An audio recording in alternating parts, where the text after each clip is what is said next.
acara nano seminar atau NESCO. Ada baiknya sebelum kita memulai acara pada pagi hari ini, marilah kita berdoa menurut agama dan kepercayaan masing-masing. Berdoa, dipersilahkan.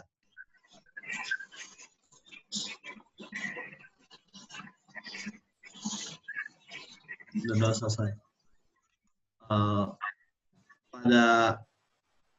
Saya mau melanjutkan acara kepada speaker yang selanjutnya.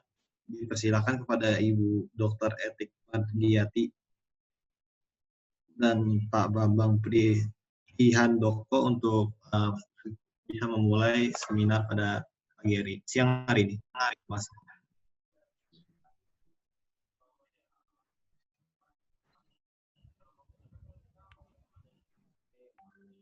Halo. Langsung ini, Mas? Iya, Bu. Siapa dulu, Pak Bambang atau saya dulu? Boleh dari Ibu dulu, Bu. Oh, baik, baik. Baik. Baik, saya screen share dulu ya. Iya, Bu.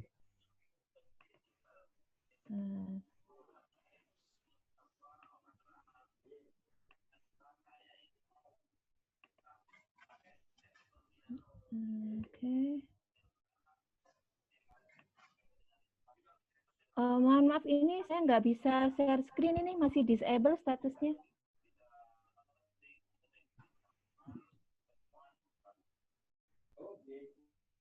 Boleh kan hostnya dibuka untuk saya bisa share screen.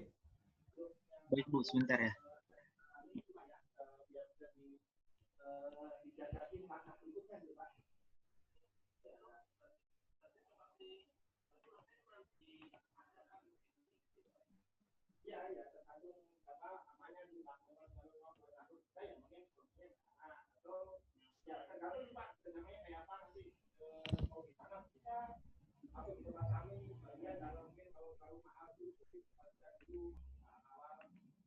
Oh, oke, sebentar.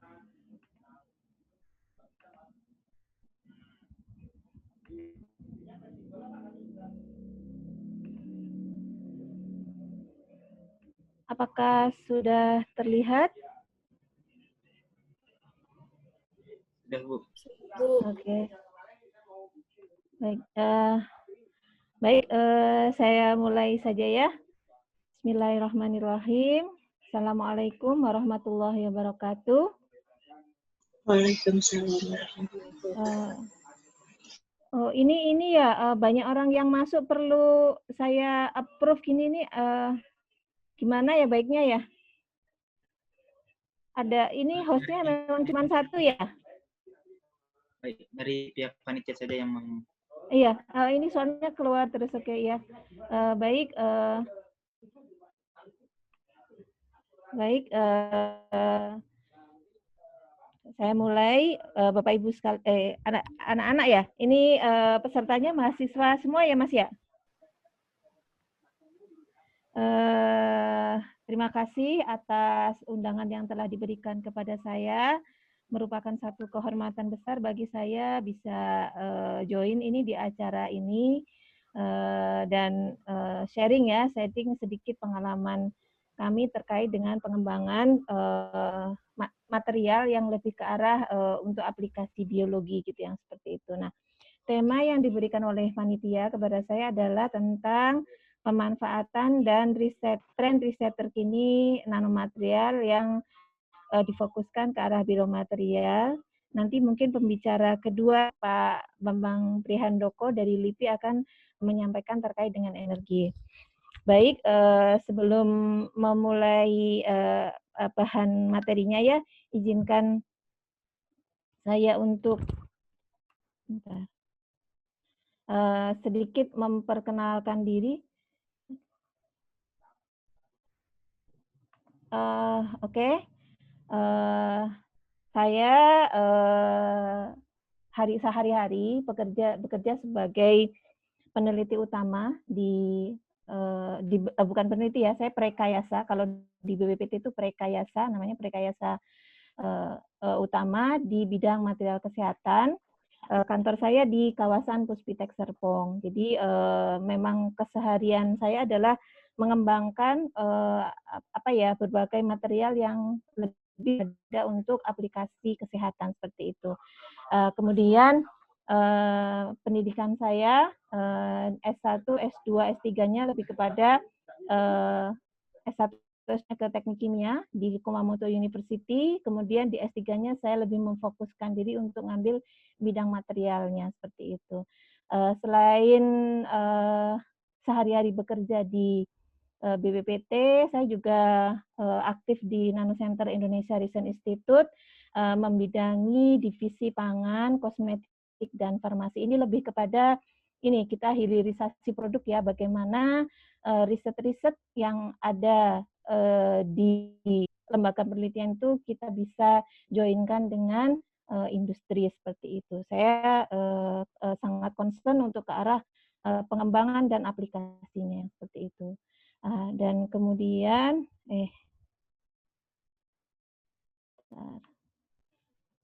next slide ya, ini ada yang sudah pernah ke Puspitek belum ya? Nanti Pak Bambang Brihandoko juga pekerjanya di sini, ada Puspitek. Nah, yang sebelah sini ini kantor saya, Laboratoria Teknologi Pengembangan Industri Agro dan Biomedika. Itu ada di kawasan Puspitek ini. Nah, Puspitek ini merupakan Science and Technopark-nya nasional gitu yang seperti itu, dan di dalamnya saya bekerja di Laboratorium Teknologi Farmasi. Kami lebih fokus ke arah pengembangan teknologi pengembangan sediaan gitu yang seperti itu. Dan ini tim saya, ada lagi yang lain yang sempat foto ini. Jadi kami memang sehari-hari bekerja seperti ini. Dan yang sebelah kanan ini adalah beberapa contoh-contoh produk yang kami cobakan untuk insert ke industri, dan sebagian besar basisnya adalah kitosan, nanti yang akan menjadi topik bahasan di bab terakhir ya, tentang bagaimana aplikasi dan pekerjaan yang kami lakukan. Dan ini foto keluarga, anak saya 6, dan ya rame lah gitu. Oke, nah masuk kepada materi. Apa itu nanomaterial? Mungkin di pembicara sebelumnya hari kemarin ya sudah sedikit disinggung tentang apa itu nanomaterial dan bagaimana cara pembuatannya. Ini mungkin tidak perlu saya bahas secara detail.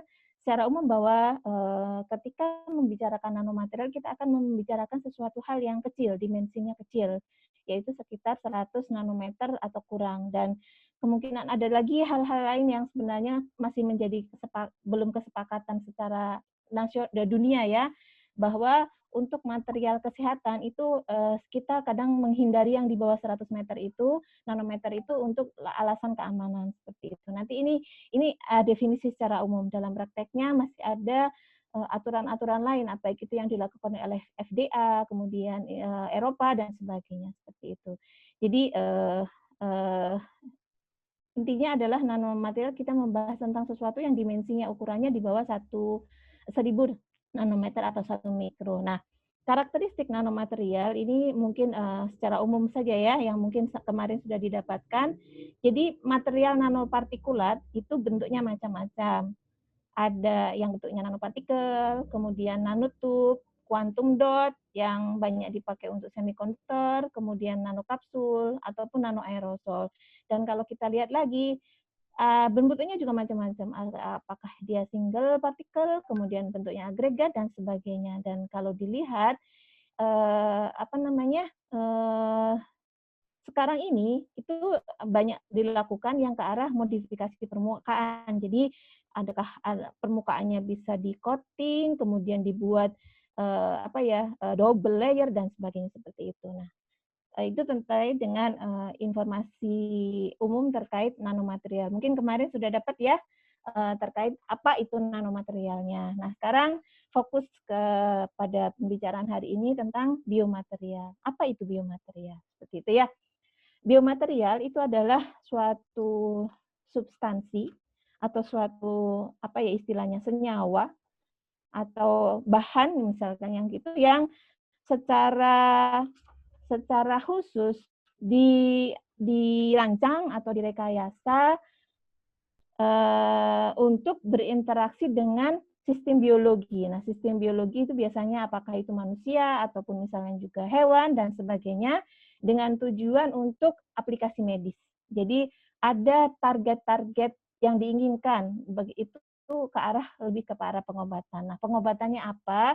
Target medisnya itu bisa saja dia bentuk terapi, misalnya untuk pengobatan, kemudian atau untuk perbaikan jaringan atau penggantian jaringan dan sebagainya, atau bukan untuk terapi tapi untuk diagnostik gitu yang seperti itu. Nah, mungkin adik-adik sekalian yang paling biasa atau umum dan sekarang itu sudah kita banyak sekali penggunanya itu misalkan untuk implan gigi ya. Kalau giginya lubang besar dan kemudian diganti itu menggunakan biomaterial ya yang seperti itu, atau misalkan yang kontak lens misalkan itu umum yang sudah banyak kita sering ini ya temui di sekitar kita. Nah, kalau yang aplikasi-aplikasi yang agak sulit, misalnya istilahnya penggunaannya itu tertentu, misalkan untuk ini katup jantung misalkan kayak gitu, atau kalau yang ini anak-anak yang sering kasus jatuh dan sebagainya, misalkan yang ini ya supaya tulangnya nyambung gitu kan, dikasih pen misalkan kayak gitu. Itu adalah contoh dari biomaterial. Jadi diaplikasikan ke dalam tubuh dengan untuk tujuan terapi seperti itu. Nah, biomaterial ini banyak meragamnya. Bisa berbentuk dari polimer, kemudian bisa dari keramik, metalik, kemudian biokomposit juga ada, atau yang dari basisnya memang dari biologi. Nah, nanti akan saya sampaikan di penelitian kami, kalau kami ini karena tidak bisa riset yang terlalu advance, kita lebih banyak mengembangkan yang berbasis ini biologically based biomaterial seperti itu. Nah, adik-adik sekalian, kalau kita lihat kembali sejarah perkembangan biomaterial itu sebenarnya sudah dimulai sejak tahun 1940 atau 50-an lah seperti itu. Nah, generasi pertama dari biomaterial itu bisa dikatakan biomaterialnya itu masih sederhana gitu ya. Targetnya itu masih tidak terjadi reaksi penolakan ketika diinsert atau ditanamkan gitu ya di dalam tubuh manusia yang seperti itu. Itu first generation ya, generasi pertama. Jadi yang dikembangkan itu rata-rata misalkan dari polimer elastomer, kemudian dari karet silikon dan sebagainya. Seperti dimasukkan ke dalam tubuh di dalam jaringan, tidak terjadi penolakan, itu saja. Tidak ada penambahan fungsi-fungsi lain yang seperti itu. Nah, kemudian terjadi perkembangan. Jadi sebenarnya kalau bisa dibilang sejarah biomaterial itu sebenarnya adalah merupakan efek atau ada stimulasi dengan adanya perkembangan dari ilmu di bidang apakah itu biologi molekuler, kemudian ilmu di bidang kimia, ataupun di bidang ilmu dan rekayasa material. Jadi adanya perkembangan itulah yang mendukung pengembangan biomaterial untuk fungsi medis ini yang seperti itu. Makanya di awal ini kan hanya tidak ditolak oleh tubuh gitu ya aja ya seperti itu. Nah, kemudian di generasi kedua karena semakin berkembang ilmu pengetahuan yang mendukung, di generasi kedua ini ada fungsi lain selain dia sifatnya bioinert tadi, yaitu adalah adanya bioaktivitas. Jadi pada generasi kedua ini ada suatu sistem sehingga biomaterial yang digunakan itu menimbulkan reaksi terkontrol dengan jaringan di mana dia ditempatkan. Jadi diharapkan adanya efek terapi yang diinginkan. Nah, seperti apa bentuk-bentuknya nanti akan ada ya. Kalau secara sederhana paling mudah mungkin ini yang untuk ortopedik. Jadi kalau kita nanam implan tulang itu biasanya ditambahkan antibiotik yang ada di dalam biomaterial itu, kemudian dilepaskan secara perlahan-lahan sekalian dia untuk tidak terjadi apa namanya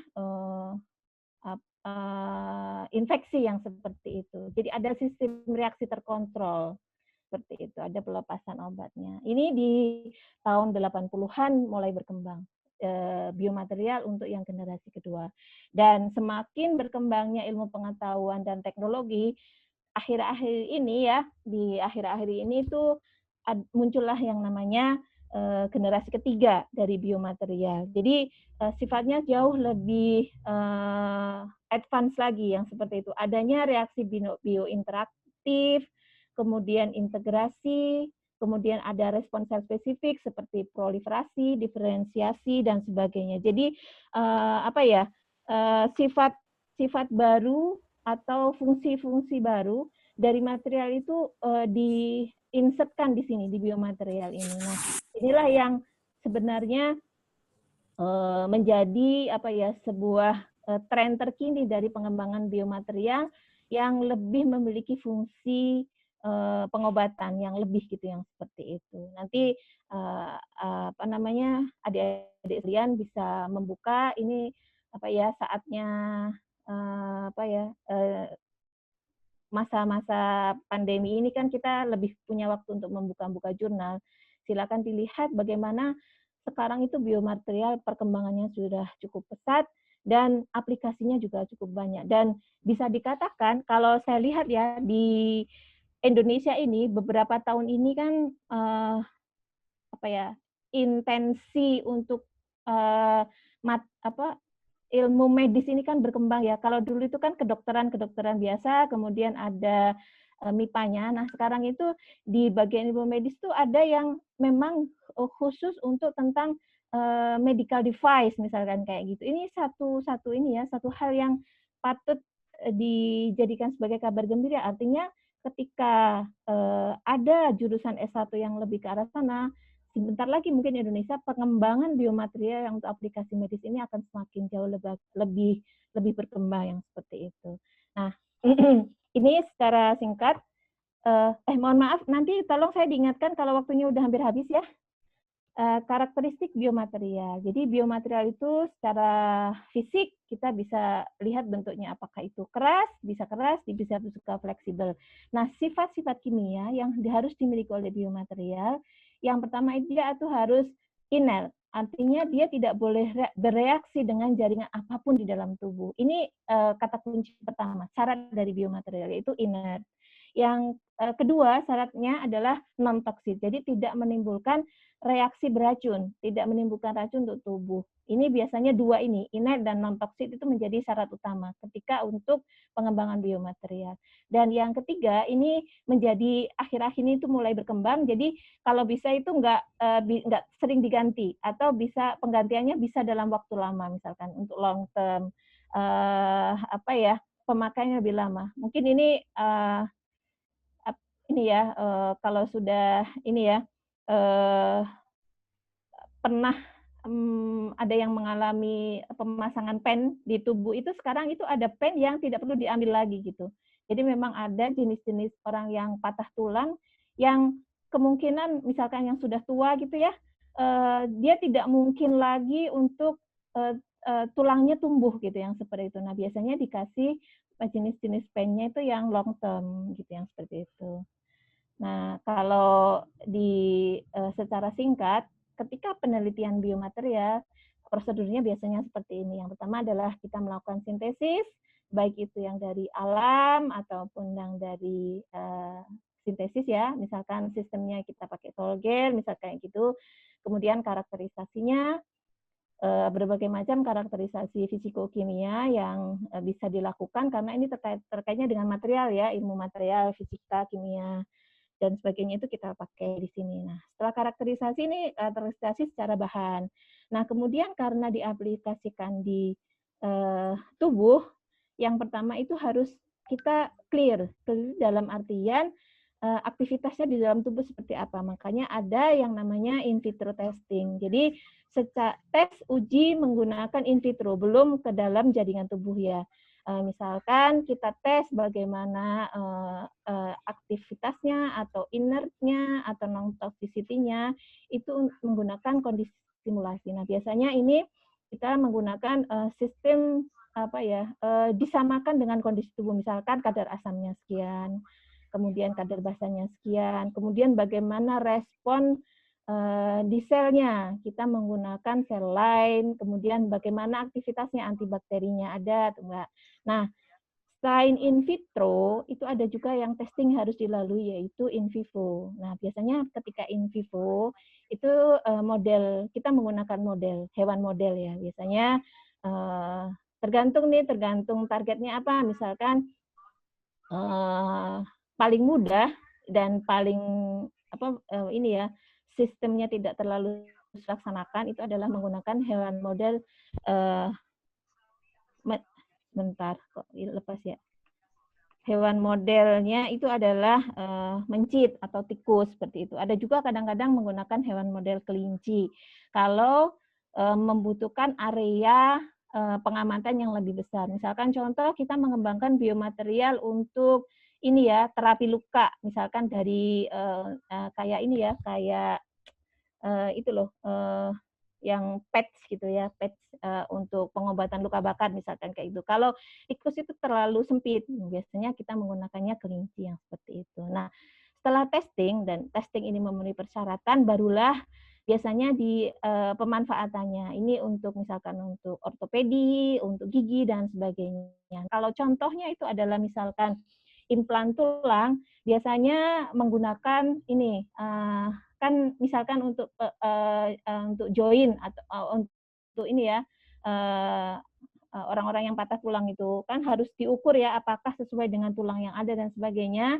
Nah, kalau sudah aplikasi secara itunya biasanya menggunakan mayat ya. Nah, biasanya ini contoh mudahnya adalah yang kemarin dilakukan oleh LIPI Pusat Metalurgi itu adalah menggunakan kerjasama sama Fakultas Kedokteran UI di rumah sakitnya yang itu, kemudian menggunakan mayat sehingga ukuran, kemudian kelengkungan dan sebagainya itu sesuai dengan karakter umum dari misal karena tulang itu ya ras, tergantung dari ras yang seperti itu. Jadi pengembangan biomaterial untuk kesehatan itu rangkaiannya panjang kalau kita lihat dari sini ya, baik itu sintesisnya dari susah, karakterisasi, testing, apalagi ketika mau diaplikasikan. Karena untuk sampai kepada pasar, kita harus clear dari sisi ini semuanya, seperti itu. Nah, kemudian potensi pemanfaatan nanoteknologi pada biomaterial. Jadi ada dua kata kunci di sini. Yang pertama adalah nanoteknologi dan biomaterial. Biomaterial tidak semuanya ukurannya nano ya. Dan kita ini membahas tentang nanoteknologi pada biomaterial. Kalau kita lihat kembali aplikasi nanoteknologi sekarang itu sudah ke berbagai bidang kehidupan. Jadi kalau kita lihat mungkin adik-adik sekalian ngelihat nano itu kan ke nano device ya, dengan ukuran komputer yang semakin ringan, semakin kecil, kemudian ukuran peralatan elektronika yang semakin kecil tapi memiliki suatu fungsi yang jauh sangat lebih tinggi, itu adalah aplikasi dari nano device. Kemudian aplikasi yang lainnya banyak sekali adalah lebih kepada aplikasi medis. Di sini karena hubungannya dengan biomaterial, kita lebih banyak menggunakan untuk aplikasi medis yang seperti itu ya. Nah, pemanfaatan biomaterial mungkin adik-adik sekalian bisa lihat di slide sebelah kanan ini ya. Jadi biomaterial sintesis itu bisa dibuat dengan tadi sumbernya. Apakah yang untuk dari keramik, kemudian dari polimer, kemudian dari metal, atau dari semikonduktor, seperti itu. Nah, aplikasinya bisa dilihat. Kalau misalkan untuk keramik, misalkan untuk implan gigi, atau untuk katup jantung, atau untuk bone replacement, jadi penggantian tulang ya, yang seperti itu. Kalau dari polimer, dan ini penelitian saya lebih kepada untuk drug delivery device, jadi sistem penghantaran obat yang akan dipakai di dalam tubuh.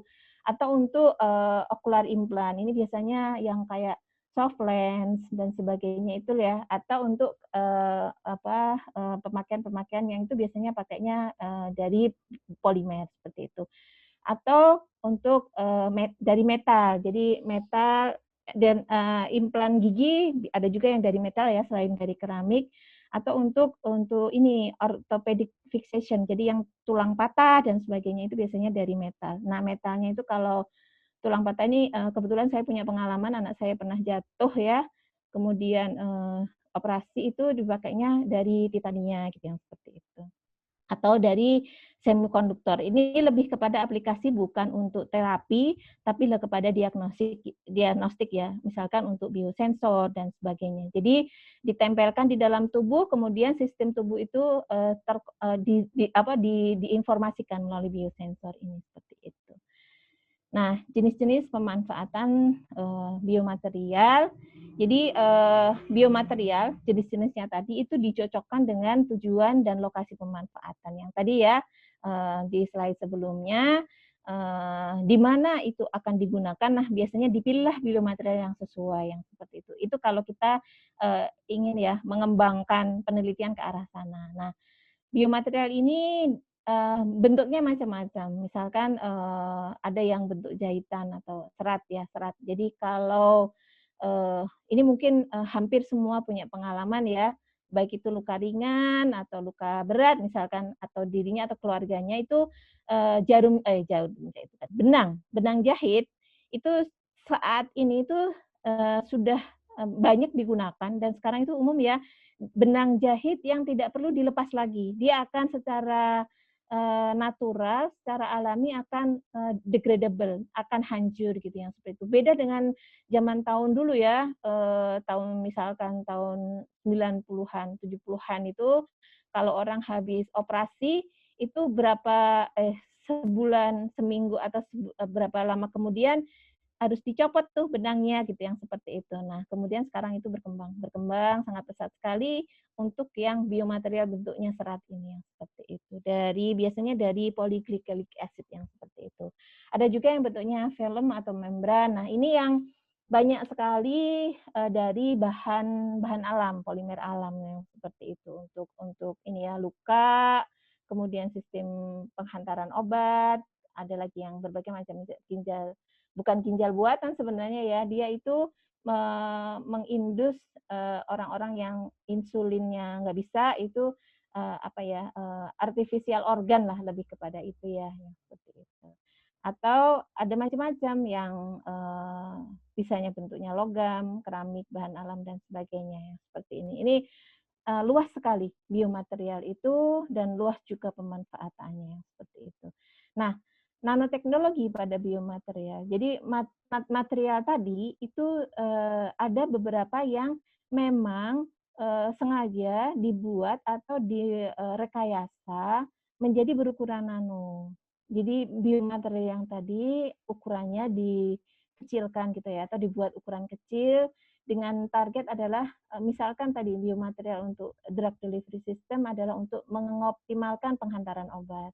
Jadi penghantaran obat itu akan lebih optimal ketika bentuknya lebih kecil sehingga dia lebih tersebar secara merata gitu ya di dalam sistem penghantaran sistem tubuhnya, sistem sirkulasi tubuh yang seperti itu.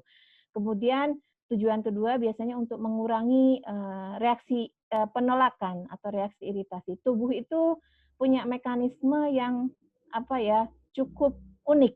Artinya ketika ada benda asing di dalam tubuh, itu ada reaksi otomatis untuk menolak gitu ya.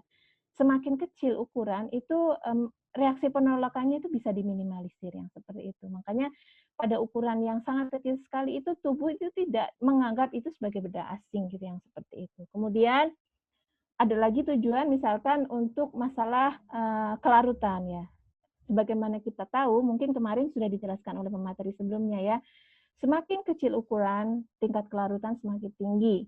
Karena apa? Karena luas permukaannya semakin besar, gitu yang seperti itu. Nah, diharapkan biomaterial yang ukurannya kecil itu akan menyelesaikan masalah kelarutan tadi yang seperti itu. Atau ini ya, sebenarnya tujuan akhirnya adalah tingkat keberhasilan pengobatan itu kita bisa dapatkan dengan semakin kita memperkecil ukuran tersebut yang seperti itu. Mungkin ini sedikit saja saya uraikan tentang perkembangan terkini dari biomaterial. Kalau ini sih ya, kalau mungkin kalau saya pribadi, saya sebagai periset di Indonesia ini butuh apa ya, pengetahuan, pendalaman yang cukup dalam terkait karena ini adalah hubungannya misalkan untuk penggantian organ yang rusak, kemudian organ buatan dan sebagainya. Ini mudah-mudahan dengan semakin banyaknya ini ya universitas-universitas yang membuka jurusan biomedis ini, itu akan perkembangan ilmu pengetahuan ini semakin berkembang di Indonesia. Kalau di luar sih memang saya udah nggak nanya lagi ya seperti itu. Nah, apa saja biomaterial fungsional yang saat ini menjadi tren, yaitu misalkan contoh ini ya, artificial organ untuk orang yang paling umum itu adalah untuk diabetes ya. Jadi pankreasnya itu sudah tidak bisa berfungsi lagi. Jadi ada organ-organ spesifik yang diganti. Kemudian ada juga misalkan tulang, misalkan kayak gitu. Sehingga tulang-tulang yang patah, yang hancur kan kalau sampai kasus tulangnya hancur itu kan harus ditambahkan organ baru ya, artificial organ. Itu apa ya? Itu menjadi satu topik-topik yang sekarang ini banyak sekali diteliti oleh peneliti luar. Atau juga yang ini dengan perkembangan semakin berkembangnya ilmu dan pengetahuan tentang stem cell, itu sekarang teknologi rekayasa jaringan itu semakin berkembang. Nah, di dalam teknologi rekayasa jaringan ini, biomaterial inilah yang banyak digunakan, gitu ya, seperti itu. Ini apa regeneratif medicine lebih ke arah situ, dan juga ada yang kalau kita ini lagi ya pemakaiannya itu misalkan untuk scaffold. Jadi dan juga yang paling mungkin sering kita dengar itu ini ya pemasangan katup jantung misalkan kayak gitu ya. Itu sekarang ini menjadi satu tema-tema yang sangat ya menjadi perhatian dari para ilmuwan-ilmuwan dunia. Kalau kita perhatikan kembali, biomaterial pemakaian biomaterial ini mengalami suatu evolusi yang cukup pesat ya. Yang pertama itu yang ketika pertama biomaterial itu di tahun 40-an itu ya, dia hanya struktur saja. Kita hanya memperhatikan struktur, kemudian ditempelkan di dalam tubuh, tidak terjadi penolakan dan berfungsi, tidak terjadi reaksi alergi dan sebagainya, selesai. Nah, kemudian terjadi evolusi yang kedua yang tadi second generation. Jadi adanya replace penggantian dari tisu-tisu jaringan-jaringan lunak seperti itu. Dan terakhir perkembangan terakhir itu sekarang itu lebih kepada konstruksi jaringan. Jadi apa namanya rekayasa jaringan itu sifatnya menjadi konstruktif gitu ya. Ini perkembangan yang cukup pesat sekali karena sekarang itu ya itu ya stem cell juga berkembang, rekayasa jaringan berkembang, ilmu-ilmu yang mendukung itu berkembang sehingga biomaterial yang dibutuhkan itu juga mengikuti perkembangan tersebut seperti itu. Sebuah contoh ini mungkin kita bisa lihat, misalkan untuk device terapi itu adalah untuk ini ya. Untuk ini ya orang-orang yang knie atau hip itu panggul yang patah dan sebagainya, itu untuk joinnya, untuk misalkan supaya dia itu bergeraknya gampang lagi gitu yang seperti itu, atau untuk yang patah, yang fraktur, yang rusak atau artificial tendon dan sebagainya. Ini yang untuk device. Kemudian untuk gigi ini yang aplikasi biomaterial cukup berkembang saat ini. Kebetulan saya juga membimbing satu mahasiswa kedokteran gigi di FKUI. Itu memang aplikasi nanoteknologi untuk dentistry ini, terutama untuk biomaterial, itu menjadi satu hal yang dibutuhkan. Seperti itu. Jadi mereka sendiri mengatakan bahwa ketika dibuat dalam ukuran yang lebih kecil, itu mendapatkan satu aktivitas baru yang lebih bagus lagi kan untuk yang tambal gigi itu ya, tambal gigi yang seperti itu bisa di-crawl gitu yang seperti itu. Kekerasannya, kelenturannya dan sebagainya itu dengan rekayasa ukuran seperti itu. Atau kemudian untuk sistem kardiovaskular yang seperti itu ya. Ini untuk katup jantung. Nah, biasanya dipakai yang dari karbon. Atau untuk optalamik. Optalamik ini untuk mata ya. Jadi contohnya adalah kontak lens. Kemudian sekarang itu kan sudah mulai berkembang lagi itu implan kornea ya. Implan kornea itu jadi sebenarnya dia tidak ada fungsi melihat, tapi secara estetika itu orang matanya nggak masalah gitu yang seperti itu. Ya, itu udah dibuatlah yang namanya kornea artifisial, kornea buatan yang seperti itu. Ini sangat menarik sekali. Atau ini yang drug delivery yang tadi saya sampaikan untuk sistem penghantaran, baik itu penghantarannya apakah terkontrol atau penghantarannya tertarget itu.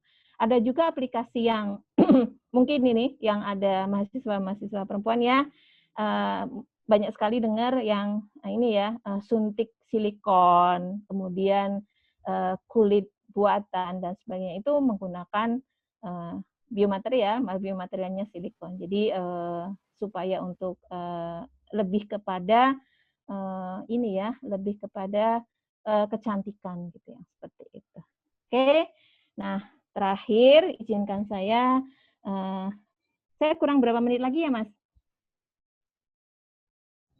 Kurang lebih 18 menit lagi. Oh masih lama. Oke. Berarti saya nggak perlu buru-buru ya.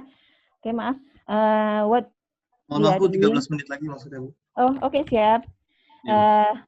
Tentang penelitian saya tadi saya ini kan what we are doing. Sebentar. Oke, kok ini hilang ya? Ada satu saya terangkan. Oh, baik. Hapus. Jadi penelitian saya itu saya masukkan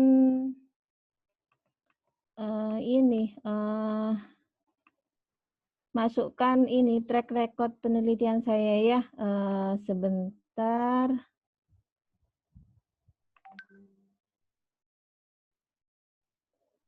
Maaf sebentar.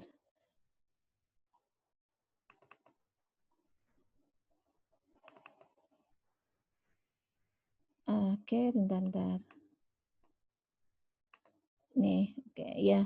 Sedikit ini saya jelaskan apa saja yang sudah kami kerjakan oleh tim kami di BPPT terkait dengan pengembangan biomaterial ini. Jadi kami sebenarnya sejak tahun 2008 ya mencoba untuk mengembangkan, karena waktu itu saya pulang ke Indonesia tahun 2004. Jadi pada kenyataannya saya harus memahami bahwa pengembangan biomaterial itu harus sesuai dengan Indonesia dan sesuai dengan perkembangan tahapan riset yang ada di sini. Akhirnya saya memutuskan untuk mengembangkan material-material yang dari polimer alam gitu yang seperti itu. Karena itu yang pertama adalah kita menggunakan bahan lokal, yang kedua adalah teknoklinya tidak terlalu sulit. Jadi mungkin dikatakan sebagai generasi pertama gitu ya dari biomaterial. Jadi waktu itu saya mencoba mengembangkan alginat kitosan masih mikropartikel untuk untuk drug delivery system insulin seperti itu. Ini mendapatkan pendanaan dari Toray Science and Technology Research Grant. Ini penelitian pertama saya terkait biomaterial. Kemudian yang selanjutnya saya mendapatkan berbagai macam insentif dari luar, khususnya rata-rata dari Kemenristek. Waktu itu Kementerian Riset dan Teknologi ya. Itu tentang pengembangan nanopartikel kitosan. Saya lebih mengembangkan ke arah kitosan. Kalau yang sebelumnya itu alginat iya, kitosan iya gitu. Sekarang itu saya lebih fokus ke arah kitosan. Jadi mengembangkan kitosan untuk berbagai macam aplikasi. Nanti akan saya terangkan. Selain itu saya juga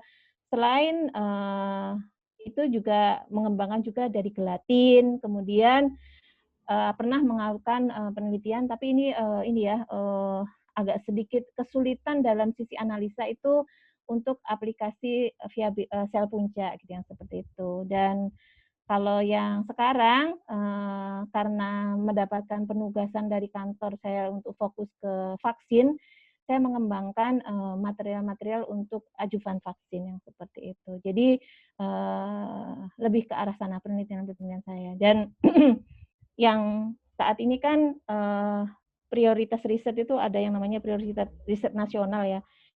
Memang pemerintah mengarahkan untuk kita untuk fokus kepada penelitian yang memberikan impact kepada lebih besar gitu yang seperti itu. Jadi yang sekarang ini menjadi penugasan ke saya adalah mengembangkan ajuvan untuk vaksin human papilloma virus gitu yang seperti itu. Tapi sebenarnya penelitian kitosan saya tetap terus jalan karena lebih kepada industri bukan aplikasi untuk industrinya gitu, kepada komersialisasinya.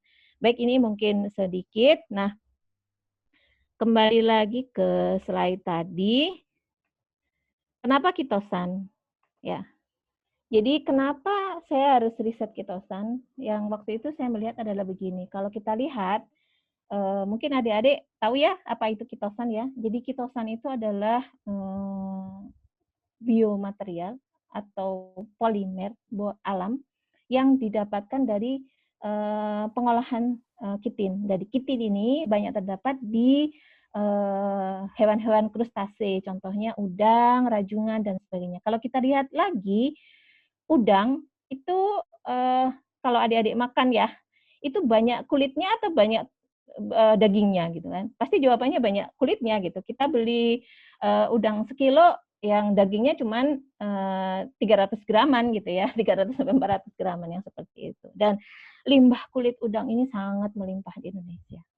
Nah, kulit udang ini saya lupa, ini tahun lalu, 2019 saya ini mengkaji tentang jumlahnya ini, 325.000 ton per tahun, itu tahun lalu ya, sekarang mungkin melimpah lagi.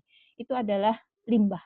Kalau kita mampu mengolah dan memanfaatkan ini, kitin itu dirubah menjadi kitosan dengan proses deasetilasi yang seperti itu bisa kita hasilkan kitosan, dan kitosan ini sangat bermanfaat, sangat berpotensi sebagai bahan baku obat. Sumber bahan bakunya melimpah dan potensinya besar. Jadi banyak berbagai penelitian yang membuktikan bahwa kitosan ini memiliki berbagai aktivitas. Yang pertama adalah memacu proliferasi sel, meningkatkan kolagenisasi, mengakselerasi regenerasi sel. Ini reapitalisasi kulit yang luka. Artinya untuk aplikasi biomaterial ini sangat potensial sekali seperti itu. Kemudian memicu migrasi sel PMN, sel yang bertugas untuk ini regenerasi jaringan yang seperti itu untuk yang kulit luka. Kemudian satu sifat lagi yang sangat menarik dari kitosan ini adalah memiliki sifat antibakteri, anti-infeksi. Jadi antibakteri, antifungi.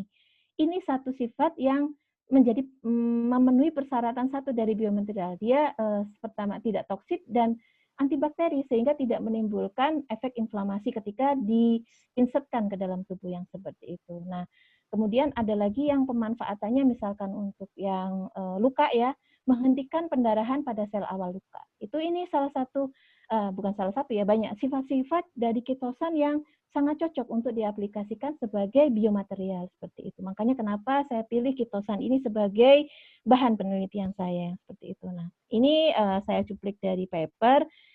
Aplikasi kitosan itu sudah banyak sekali. Baik itu kalau mungkin adik-adik sekarang sering dengar ya, banyak kitosan yang dipakai untuk food, untuk pangan ya, kemudian untuk kosmetik. Sebenarnya banyak aplikasi yang lainnya yang arahnya sebagian besar memang ke arah nutraceutical gitu yang seperti itu. Nah, kenapa saya mengembangkan nanopartikel dari kitosan ini? Jadi sebenarnya bentuknya tidak harus nano gitu ya, tapi sengaja saya memilih bentuknya ukuran nano karena ada salah satu dari hasil penelitian saya ini di tahun 2012-2013 saya mencoba melakukan studi in vitro membandingkan antara kitosan yang bentuknya larutan dan kitosan yang saya bentuk dalam ukuran nanopartikel, dan melihat efek proliferasi sel yang saya kenal adalah sel fibroblast. Itu sel yang ada di kulit ya. Untuk kalau orang luka itu yang ditumbuhkan adalah fibroblast. Itu begitu ukurannya di nano, dia kecepatan pertumbuhan sel itu 4 kali, 6 kali lebih cepat gitu ya. Artinya terjadi peningkatan aktivitas proliferasi sel fibroblast seperti itu. Nah, ini yang menjadi landasan saya kenapa saya bentuk dalam ukuran nanopartikel seperti itu ya. Ini didukung oleh banyak sekali laporan dari berbagai jurnal akan terjadinya peningkatan bioaktivitas pada kitosan yang dibuat pada rentang ukuran nanometer. Nah, ini mungkin sedikit saya ceritakan, ini saya mulai penelitian di tahun 2010 ya, dengan dana dari Kemenristek. Itu saya mencoba mengembangkan berbagai metode untuk pembuatan kitosan ini. Dan kata kunci yang saya dapatkan adalah satu, bahwa karena saya harus akan menggunakan ini untuk obat, yang pertama, syarat pertama itu adalah tidak boleh ada residu organik seperti itu. Karena begitu ada residu organik itu akan terjadi penolakan oleh tubuh. Makanya saya memilih metode-metode yang menggunakan pelarut-pelarut yang aman di tubuh yang seperti itu. Makanya dengan berbagai macam ya hasil dari riset, saya akhirnya memilih menggunakan metode gelasi ionik seperti ini. Metodenya sangat sederhana sekali, hanya reaksi polikation dan polianion, dan pada saat itu kami bisa mendapatkan sampai kepada ukuran 50 nanometer yang seperti ini ya. Ini riset dasarnya. Nah, kemudian saat ini saya kebetulan mendapatkan pendanaan dari Kemenristek Dikti melalui program PPTI. Itu pada perjalanannya ketika diaplikasikan oleh industri selalu menanyakan kemampuan produksinya berapa gitu ya. Karena nggak mungkin mereka mengandalkan metode yang menggunakan tadi stirring yang skala lab gitu, yang seperti itu. Karena pasti untuk kelangsungan kalau mengembangkan produk, pasti yang ditanya adalah kontinuitas produksi. Akhirnya saya mengembangkan peralatan produksi nanokitosan ini di skala terpasangnya 100 liter per batch. Tapi skala penggunaannya saya masih sekitar 50-an ya, karena untuk yang skala paling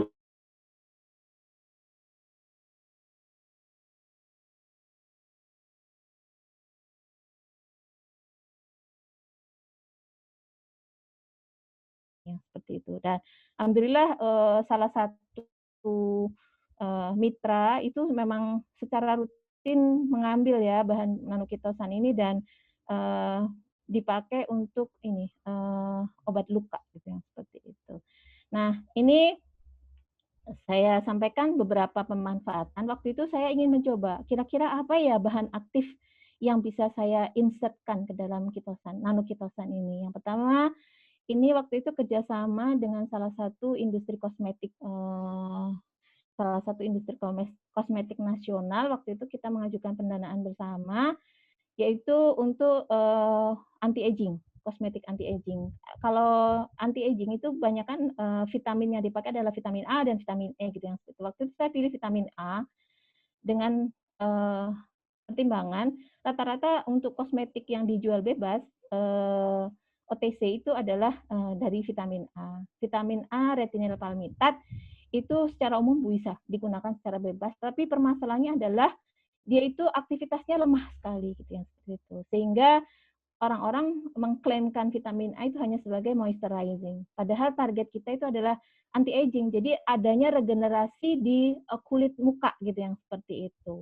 Sehingga diharapkan kerut-kerutan itu banyak hilang. Nah, ini saya mencoba menggunakan nanokitosan ini untuk sistem penghadapan vitamin A dan kami sudah sampai melakukan di uji klinis kepada respondennya berapa ya? Lupa saya, sekitar 90-an. Dan dari sisi keamanan ada safety test, itu kan yang dikhawatirkan adalah karena dari cangkang udang gitu ya, takutnya ada efek alergi dan sebagainya. Ini sudah membuktikan bahwa ini dari all subject hanya kurang dari 4%, artinya memenuhi persyaratan bahwa tidak menimbulkan reaksi alergi.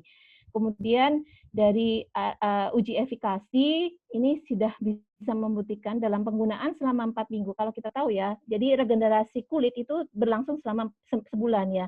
Itu terjadi peningkatan kadar kelembabannya, kemudian kehalusan kulit dan sebagainya. Dan apalagi wrinkle gitu ya, itu sudah mulai terlihat berkurang kerut-kerutannya itu setelah 2 minggu yang seperti itu. Ini sudah saya daftarkan patennya di tahun dan sudah di-granted di tahun 2014.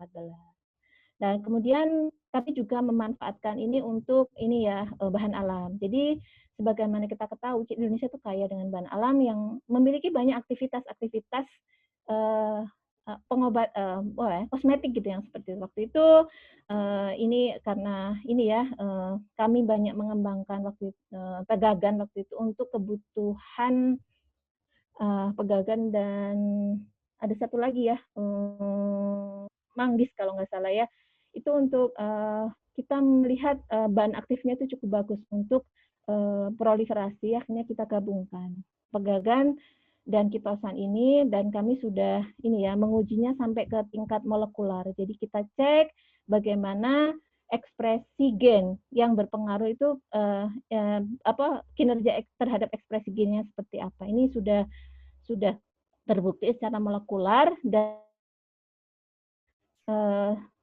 ini membuktikan sangat kandidat bagus untuk ini perbaikan untuk anti agingnya ya, lebih kepada pengembangan untuk efektif produksi kolagen gitu yang seperti itu. Kita juga ini kebetulan kerjasama sama FKUI ya untuk pengujiannya. Kita menggunakan berbagai macam ini ya, baik itu mahasiswa S2, S3 maupun yang mahasiswa PPDS, dan kita sudah melakukan uji klinis juga ke ini panti jompo untuk melihat orang tua itu cenderung kakinya itu kering gatal, kemudian karena nggak tahan digaruk, luka, dan itu berulang gitu yang seperti itu. Nah, kita mencoba mengembangkan untuk krim dari nanokitosan pegagan ini untuk geriatrik, untuk kulit-kulit kering gitu. Ini terjadi suatu peningkatan yang cukup tajam untuk kehalusan kulitnya, dan mereka bilang udah nggak ya mengurangi rasa gatal yang seperti itu. Kemudian kita pernah juga, ini salah satu penelitian saya, cuman nggak sampai detail ya waktu itu karena waktunya habis. Waktunya sudah habis ya Bu. Oke, siap. Saya tutup sebentar lagi ya. Oke. Ini untuk insulin. Minta 1 menit lagi, sebentar. Untuk penghantaran insulin. Karena insulin itu kan rata-rata injeksi ya. Kita mencoba apakah memungkinkan untuk sistem penghantaran insulin secara oral. Ini pengujian sampai di tikus ya. Sampai di mencit, kita melihat bahwa ternyata dengan sistem ini kita bisa mampu menghantarkan insulin melalui oral. Dan kemudian ini ada satu lagi, ini keluar di tahun lalu. Kita mencoba mengaplikasikan nanokitosan ini untuk penghantaran, jadi lebih kepada untuk tujuan regenerasi tulang. Karena growth factor itu bukan untuk regenerasi tulang. Ini kebetulan kerjasama dengan mahasiswa yang mengambil sandwich di Jepang gitu, yang seperti itu ya. Ini kami masih menunggu bagaimana aplikasinya secara in vivo dan untuk klinisnya gitu yang seperti itu. Nah ini situasi di lab saya, lab tiap, dan beberapa peralatan. Jadi kalau bisa dibilang tuh peralatannya sederhana karena kita menggunakan teknik-teknik yang sederhana. Cuman pengujian-pengujiannya biasanya kita kerjasama dengan luar yang seperti itu.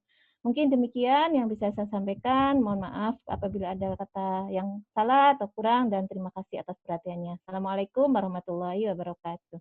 Waalaikumsalam warahmatullahi wabarakatuh. Baik, terima kasih kepada Ibu Epik Mardiati atas sesi sharingnya berkaitan dengan aplikasi dan pengembangan yang berkaitan dengan biomaterial dalam nanoteknologi. Lalu juga ada sharing berdasarkan pengalaman penelitian dan risetnya. Untuk selanjutnya akan dilanjutkan oleh sesi seminar dari Bapak Dr. Insinyur Bambang Prihandoko. Untuk waktu dan kesempatannya saya silakan. Bentar, ini harus stop screen dulu ya. Gimana caranya? Bentar. Hostnya dipindah bisa. Saya minta tolong Stop screen sebentar, saya stop dulu ya. Udah. Ya. Saya minta tolong materi saya di share screen-kan nih, yang sudah saya kirimkan. Oke, saya mulai.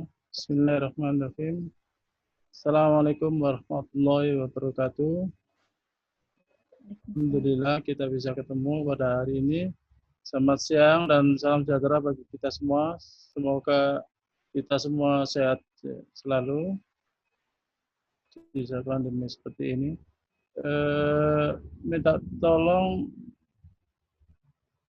PowerPoint saya bisa ditampilkan atau PDF-nya ya lebih kecil. Saya akan mencoba untuk menjelaskan terkait dengan masalah nanomaterial di dalam bidang energi atau di dalam harvesting energi harvesting teknologinya. Bisa di-share screen enggak itunya, materi saya? Sebentar Pak, ini Karena, laptopnya agak lambat. Agak lambat. Saya biasanya susah untuk share screen dari komputer saya. Apalagi ini saya lagi di Tulungagung ini, tidak di Jakarta.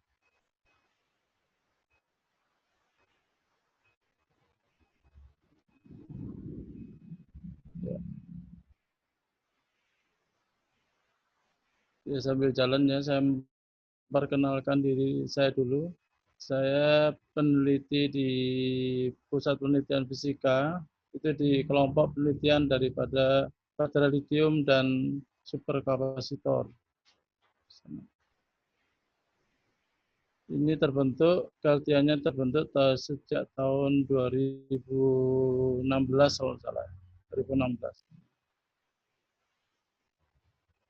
Bisa di share screen.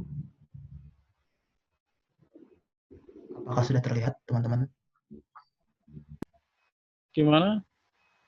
Udah. Sudah. Oke. Dipasin tengah ya.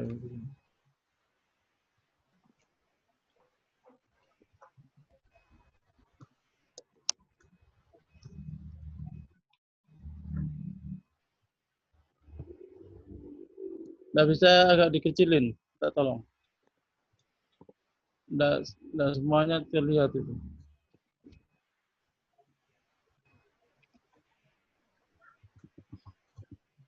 Tampilannya bisa dikecilin dikit. Ya, sip. Oke, bagus. Jadi saya akan mencoba menjelaskan tentang nanomaterial dan nanoteknologi di dalam teknologi energi harvesting.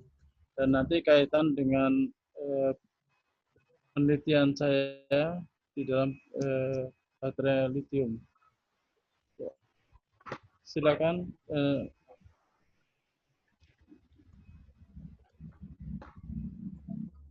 Ya, satu. Jadi pengalaman riset saya itu mulai dari pendidikan. Jadi sejak saya di TU Delft, Technical University Delft di Belanda, itu tahun 1994 itu saya sudah melakukan penelitian kaitan dengan bahan katoda daripada baterai litium. Dan sebenarnya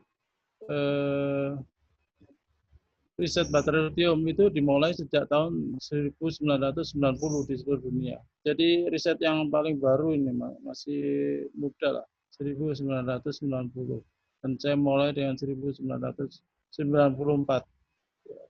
Bisa dibayangkan ya, baru mulai dengan riset itu ya kaitan dengan peralatan dan kaitan dengan lain-lainnya itu hampir tidak ada. Jadi saya sendiri bikin peralatan sendiri untuk penelitian itu. Sampai kemudian program S2, S3 itu tetap pada materi terkait dengan pengembangan bahan untuk baterai litium. Jadi kalau di Delft itu saya mulai dengan katoda, bahan katoda, terus akhirnya ke bahan elektrolit. S2, S3 di UI juga mulai dengan bahan elektrolit. Terus kemudian saya lanjutkan di LIPI, saya melanjutkan riset dari TU Delft itu sejak tahun 2000. Karena saya baru mulai datang sampai kemudian keltian baterai litium dan superkapasitor 2017. Secara nasional riset baterai litium itu saya kembangkan itu dari konsorsium riset baterai lithium nasional itu 2012, dan konsorsiumnya itu sudah direstui oleh Pak Presiden waktu itu, Pak SBY. Jadi konsorsium yang pertama kali direstui Pak Presiden itu baterai lithium itu 2012. Terus kemudian diteruskan dengan riset prioritas riset nasional baterai lithium 2020-2024. Dan ini diarahkan sampai kepada produk. Nah, riset yang lain yang saya kerjakan adalah riset daripada fuel cell. Itu sejak 2002. Itu saya membantu untuk riset bipolar plate-nya. Terus kemudian berikutnya adalah riset lithium superkapasitor. Nah, ini adalah pengembangan daripada riset baterai lithium, tapi fungsinya itu berbeda dengan baterai. Jadi superkapasitor ini tetap lithium yang dijalankan, tapi secara fungsi keseluruhan berbeda. Dan ini mulai 2017 sampai sekarang masih berjalan. Ya, lanjut.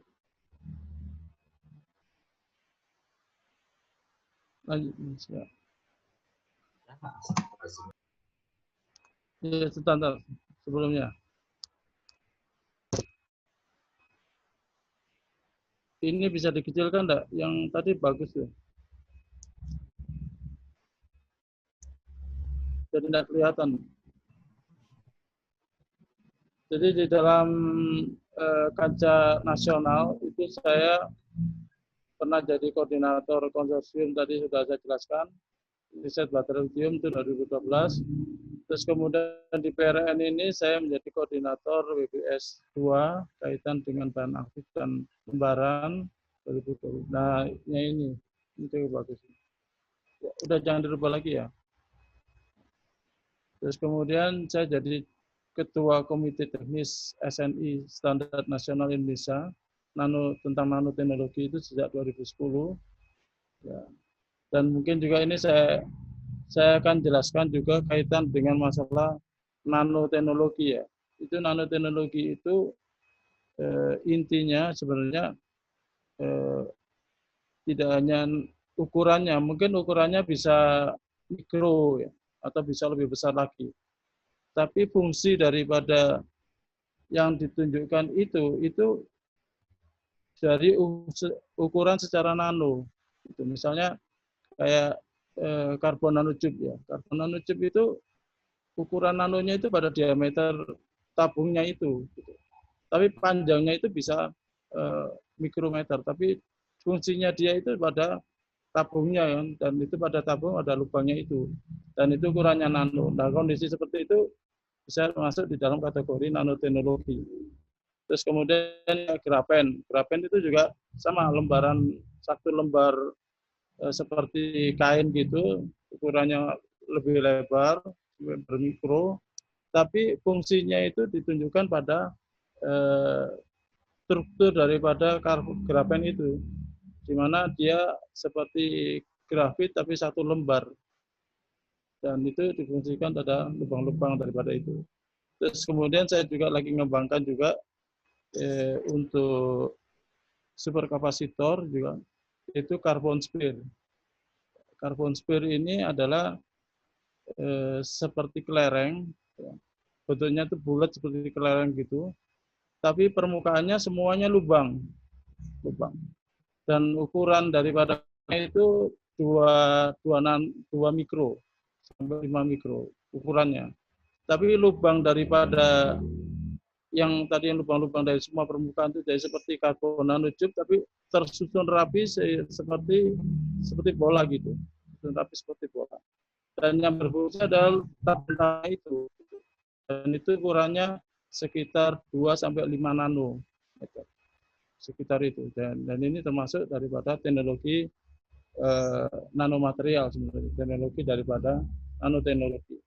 Terus kemudian seperti baterai lithium. Nah, nanti baterai lithium akan saya jelaskan bahwa walaupun ukurannya besar, berlembar-lembar seperti itu, tapi fungsi daripada baterai lithium itu pada strukturnya gitu. Strukturnya itu jauh lebih kecil daripada nanometer.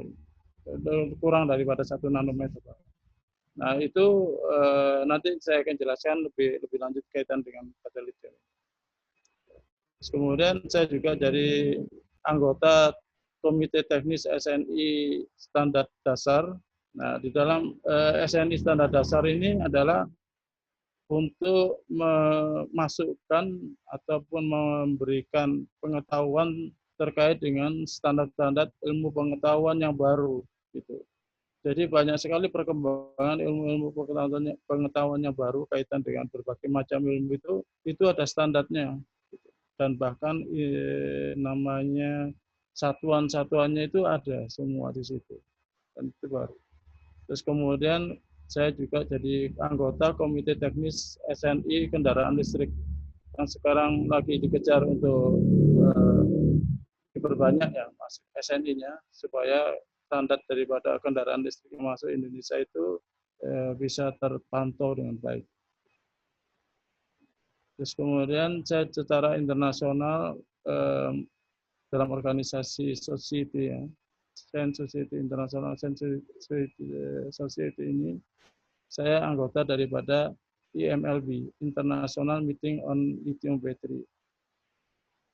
Jadi ini secara tidak resmi saya belum pernah ikut di dalam rapat anggota di situ. Pertama kali saya ikut di Korea itu sebenarnya saya diminta untuk masuk di dalam rapat perwakilan setiap negara waktu itu. Jadi saya belum berani masuk di situ. Terus kemudian saya anggota daripada Electrochemical Society yang ada di Amerika, misalnya. Terus kemudian anggota dari MRS, Material Research Society, dan ini ada cabangnya di Indonesia. Terus kemudian secara nasional, saya menjadi anggota METI, Masyarakat Energi Terbarukan Indonesia. Terus anggota badan pendiri daripada MITI, Masyarakat Ilmuwan dan Teknolog Indonesia. Terus anggota Dewan Pakar APLI Bernas. APLI Bernas itu asosiasi pengembang kendaraan listrik bermerek nasional. Jadi saya menaungi daripada kendaraan listrik nasional nantinya. Dan mungkin saya juga jadi MNI ini, secara tidak langsung. Anggota MNI, Masyarakat Nano Indonesia. Selanjutnya saya akan coba untuk menjelaskan kaitan nanomaterial dan nanoteknologi di dalam bidang energi. Ya, silakan lanjut. Lanjutkan ininya. Saya diminta menjelaskan terkait energy harvesting. Dan energy harvesting ini terjemahannya adalah pemanenan energi. Jadi memanen energi. Dan proses di mana energi berasal dari sumber eksternal, kemudian ditangkap dan disimpan untuk perangkat otonom nirkabel kecil. Dan memang di sini yang dikembangkan adalah kaitan dengan pembuatan sistem sistem pemanenan itu bentuknya sangat kecil dan itu berukuran nano memang di sini. Nah, ini contohnya adalah kaitan dengan ini. Silakan lanjut. Ya. Saya ini tampilkan adalah referensi yang mungkin nanti bisa dibaca oleh adik-adik dan teman-teman, yaitu Energy Harvesting Technology. Nah, ini bisa diunduh secara online bukunya. Ya, tapi tidak banyak ya, halamannya ada 500. Nanti coba dilihat. Nanti di sini di dalamnya itu saya lihat ada 4 energy harvesting, yang modelnya itu ada 4. Yang utama ya, yaitu electromagnetic energy harvesting, piezoelectric energy harvesting, terus thermoelectric energy harvesting, dan thin film battery for energy based harvesting. Jadi di sana nanti dijelaskan kaitan dengan basic dasar daripada aplikasi-aplikasi ini, jenis-jenis ini. Dan semuanya itu kalau kita bikinnya itu dalam bentuk yang sangat kecil, ukurannya nano. Terus, nah di dalam pembuatan daripada materialnya atau sistemnya daripada energy harvesting yang di atas itu semua dibikin dalam ukuran nano dan itu dibikin dengan secara fotolitografi.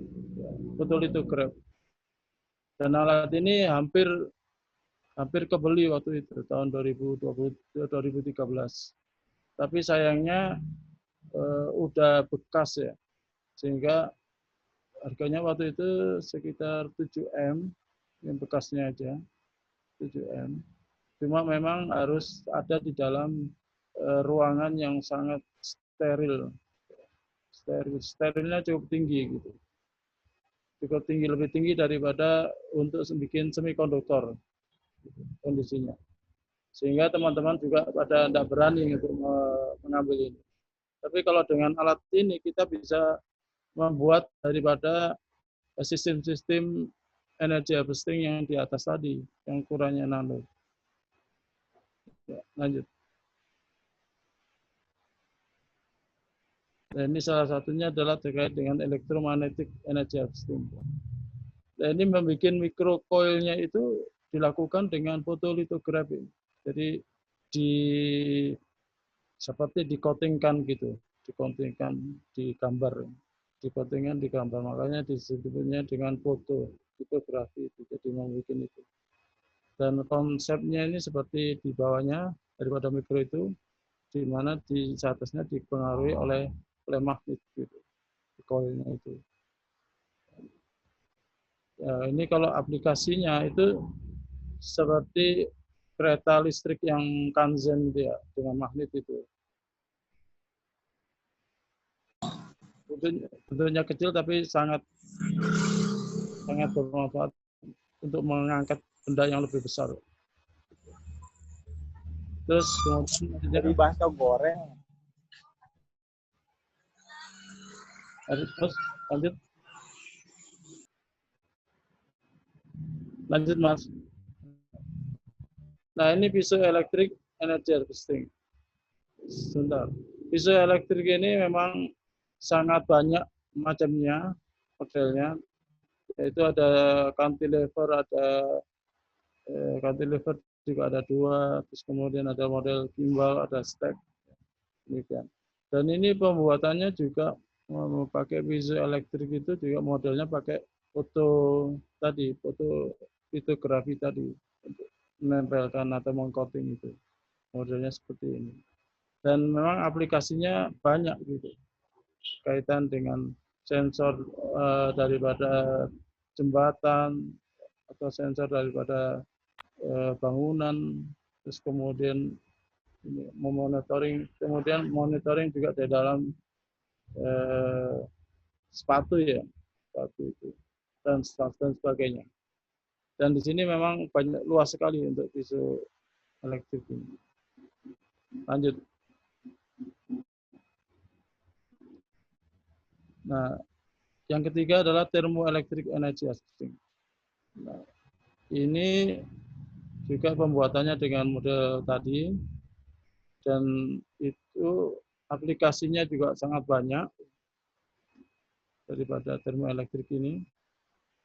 Mungkin secara detailnya saya juga tidak begitu paham ya kaitan dengan ini. Cuma saya ingin memaparkan aja bahwa thermoelectric ini memang sangat banyak sekarang. Aplikasinya juga banyak. Dan marketnya juga sangat eksponensial ya perkembangannya.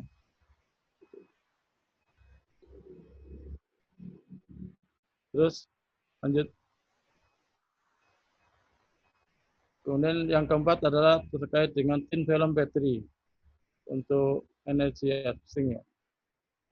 Dan ini sangat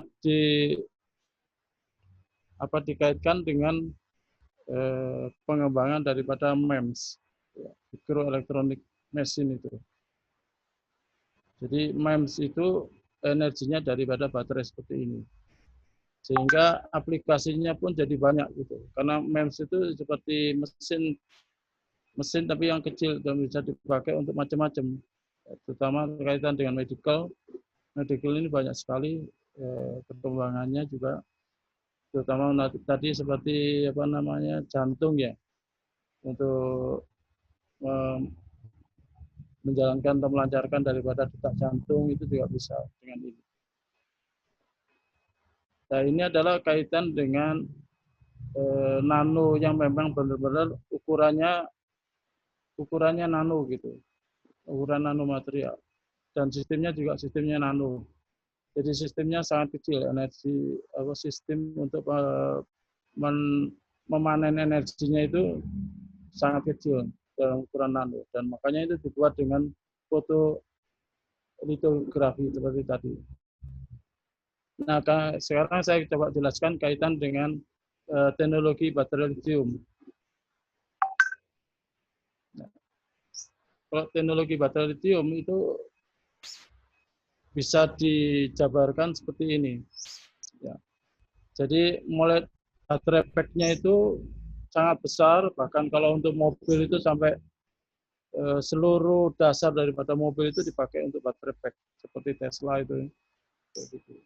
Dan bentuknya bisa pot cell atau cylinder cell. Nah, di dalam cylinder cell itu semuanya bentuknya lembaran, jadi lembaran digulung gitu. Nah, di dalam lembaran ini isinya adalah material aktif material, seperti bahan katoda lithium iron fosfat atau bahan anoda lithium titanat. Jadi saya bertanggung jawab kalau di PRN tadi itu bertanggung jawab terkait dengan sel komponen ini sama aktif materialnya. Terus kalau kita lihat lebih di dalamnya dari kondisi yang di atas ini, itu lebih mikronya kita lihat. Maka secara makroskopik itu pot cell itu seperti itu gitu. Jadi di mana litiumnya itu bergerak dari katoda anoda atau dari anoda ke katoda.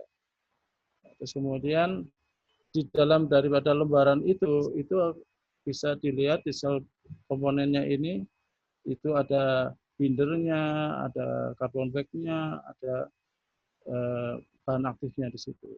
Dan bahan aktifnya ini kalau dilihat lebih dalam lagi, maka kita akan melihat struktur daripada bahan-bahan aktif itu sendiri. Dan di sini fungsi daripada bahan ataupun fungsi daripada nanomaterialnya itu di situ, nanoteknologinya fungsinya. Karena lithium itu bergerak di dalam di antara daripada struktur itu. Nah, makanya di dalam kaitan dengan nanoteknologi, maka aktif material itu harus mempunyai host structure. Coba selanjutnya. Selanjutnya. Ya. Jadi kalau lithium baterai kemudian kita lihat secara prosesnya itu adalah pergerakan daripada lithium ion. Jadi lithium ionnya yang bergerak itu, bukan elektronnya. Kalau baterai bisa biasakan elektronnya ya, ini ionnya bergerak. Dan bergeraknya itu prosesnya interkalasi, disebut intercalation proses. Jadi sepertinya orang mengetesnya itu tetap sebagai fungsi redoks ya. Ada reaksi reduksi, ada reaksi oksidasi. Tapi sebenarnya itu secara nyata itu tidak bereaksi seperti kimia gitu. Jadi seperti paten enggak. Ini hanya nempelnya itu terjadi oksidasi reduksi. Kita bergerak menuju katoda atau anoda itu terjadi seperti itu. Dan untuk bisa lepas daripada struktur atau bagian katoda anodanya, maka dia harus punya host structure di katodanya atau anodanya itu. Host structure ini seperti punya rumah gitu, bayangannya rumah atau kamar, ya, punya kamar.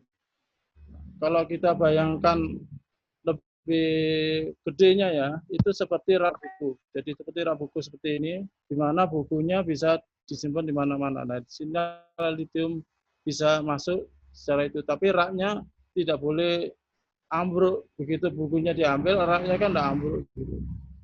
Nah, untuk di sistem lithium battery itu lebih lagi. Lebih lagi. Jadi kita seperti bangun hotel, ya, membangun hotel di mana kamar struktur tadi. Lanjut. Lanjut, Mas.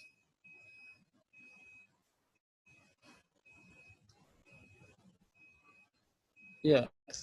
Jadi struktur itu ada bentuknya 2 dimensi, ada 3 dimensi, ada 1 dimensi. Nah, 2 dimensi ini di mana dia bisa bergerak XY, kalau 3 dimensi X, Y, Z, jadi 3 arah. Kalau 1 dimensi hanya 1 arah aja, 1 X. Gitu. Nah, kalau di dalam grafit itu cuma seperti 1 lapisan seperti ini, jadi bisa bergerak 1 itu. Nah, di sini ada berbagai macam model daripada structure seperti di bawah itu. Dan di sinilah kita harus bisa membuat bahannya itu bentuknya seperti ini gitu. Dan di sinilah uniknya daripada baterai lithium itu di situ. Kita bisa membuat daripada struktur-struktur host seperti ini. Nah, sekarang saya lagi mencoba juga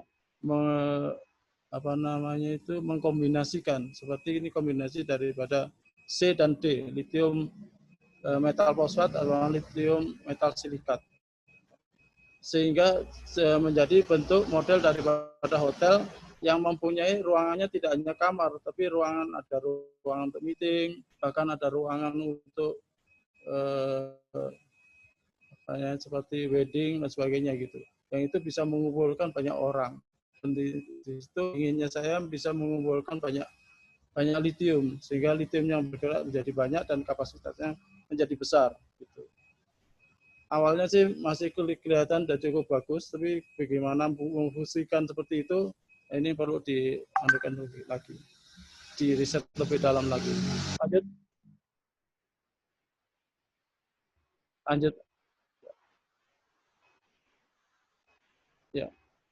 Jadi seperti tadi carbon sphere kan nanotube-nya kan mengelilingi daripada lingkaran itu. Dan itu sudah dibuktikan dan sudah menghasilkan 2 dokter, 1 dokter daripada kedokteran. Jadi bisa digunakan untuk menyedot lemak ya. Lemak yang ada di darah, kolesterol gitu. Itu untuk mencegah daripada, dan satunya untuk itu untuk super kapasitor. Jadi ini adalah bagaimana kita menguji daripada bahan-bahan tadi, harus pakai SRD, bisa pakai CV dan CD, cyclic voltammetry dan cas di cas. Nah, ketika bentuknya seperti ini berarti hostnya sudah kebentuk, terus kemudian bisa berfungsi untuk cas di cas dan sebagainya. Lanjut.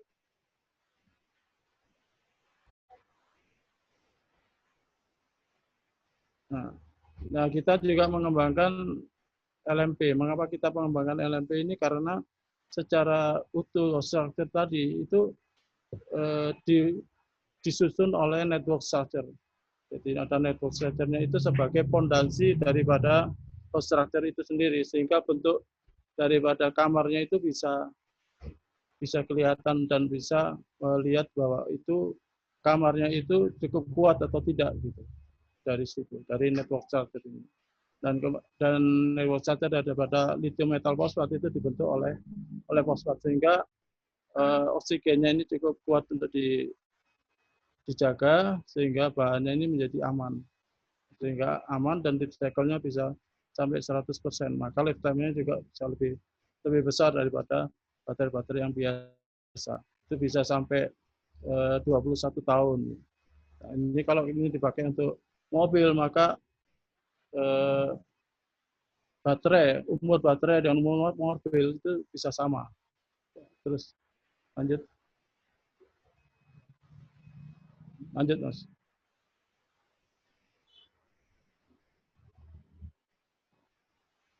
Ya, nah, untuk itu saya sudah memikirkan platform risetnya itu sejak 2013, sejak konsorsium itu dibentuk, itu platform riset untuk menuju daripada riset LMP itu sampai kepada aplikasi di dalam mobil listrik seperti ini. Saya melihat bahwa waktu itu ini kalau nggak dibentuk mulai dari sumber daya alamnya atau bahan kimianya, maka kita akan susah untuk membangun daripada industri baterai lithium. Makanya itu mulai dari sumber daya alam. Terus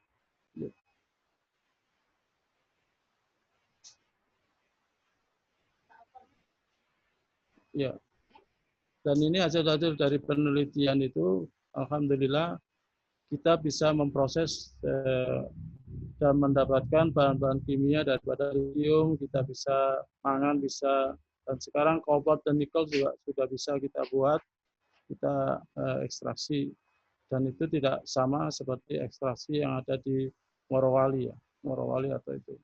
Jadi kita sudah menemukan bagaimana caranya mendapatkan nikel, kobalt dan nikel di dalam mineral yang hanya cuma 1,7 ya, di bawah 2% nikelnya itu. Dan nanti loop daripada industri yang akan saya bentuk itu seperti ini, yang akan kita bentuk dalam konsorsium itu seperti ini, sampai kepada menghasilkan baterai merah putih nantinya. Baterai merah dan baterai putih. Kalau baterai merah ini anodanya lithium titanat, kalau yang putih itu adalah grafit. Jadi bedanya di situ. Sedangkan kalau pakai titanat maka yang merah ini bisa di fast charging dan tidak di fast discharging.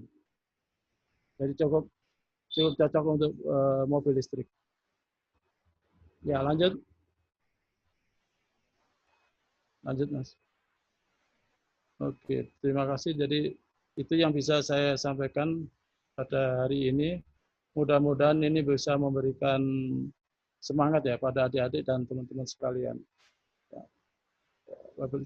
Assalamualaikum warahmatullahi wabarakatuh. Waalaikumsalam warahmatullahi wabarakatuh. Baik, terima kasih kepada Pak Bambang Priandoko atas penyampaian materi yang berkaitan dengan aplikasi dan pengembangan yang ada di dalam tren nanomaterial di bidang energy harvesting. Oke, selanjutnya akan dibuka untuk sesi tanya jawab kepada 3 orang pertama yang mengetik huruf P pada kolom chat di Zoom meeting pada kali ini. Dipersilahkan untuk menanyakan pertanyaannya dengan sebelumnya menyebutkan nama.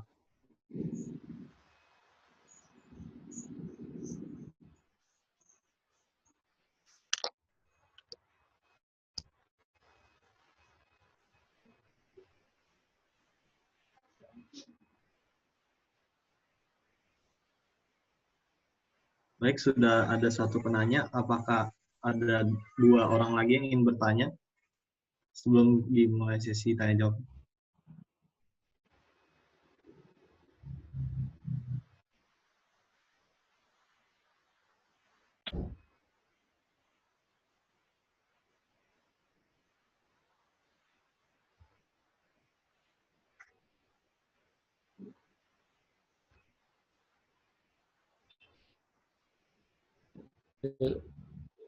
Langsung aja lah satu supaya baik. ada yang memancing.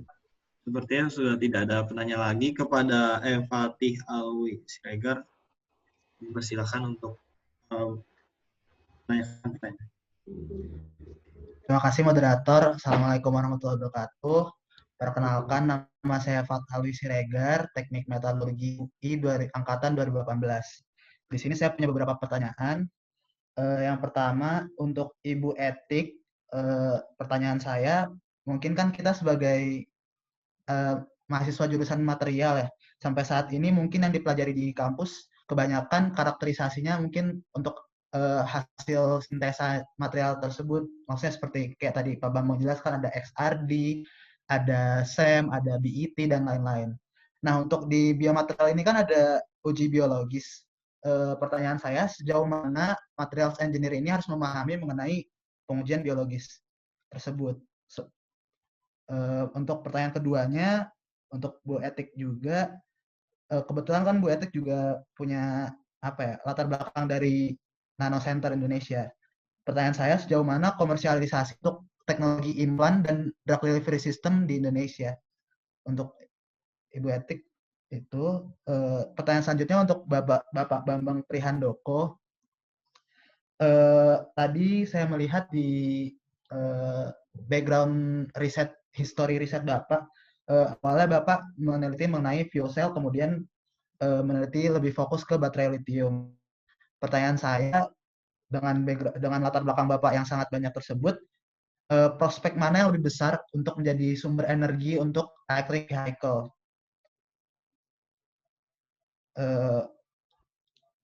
Cukup sih pertanyaan dari saya. Terima kasih. Wassalamualaikum.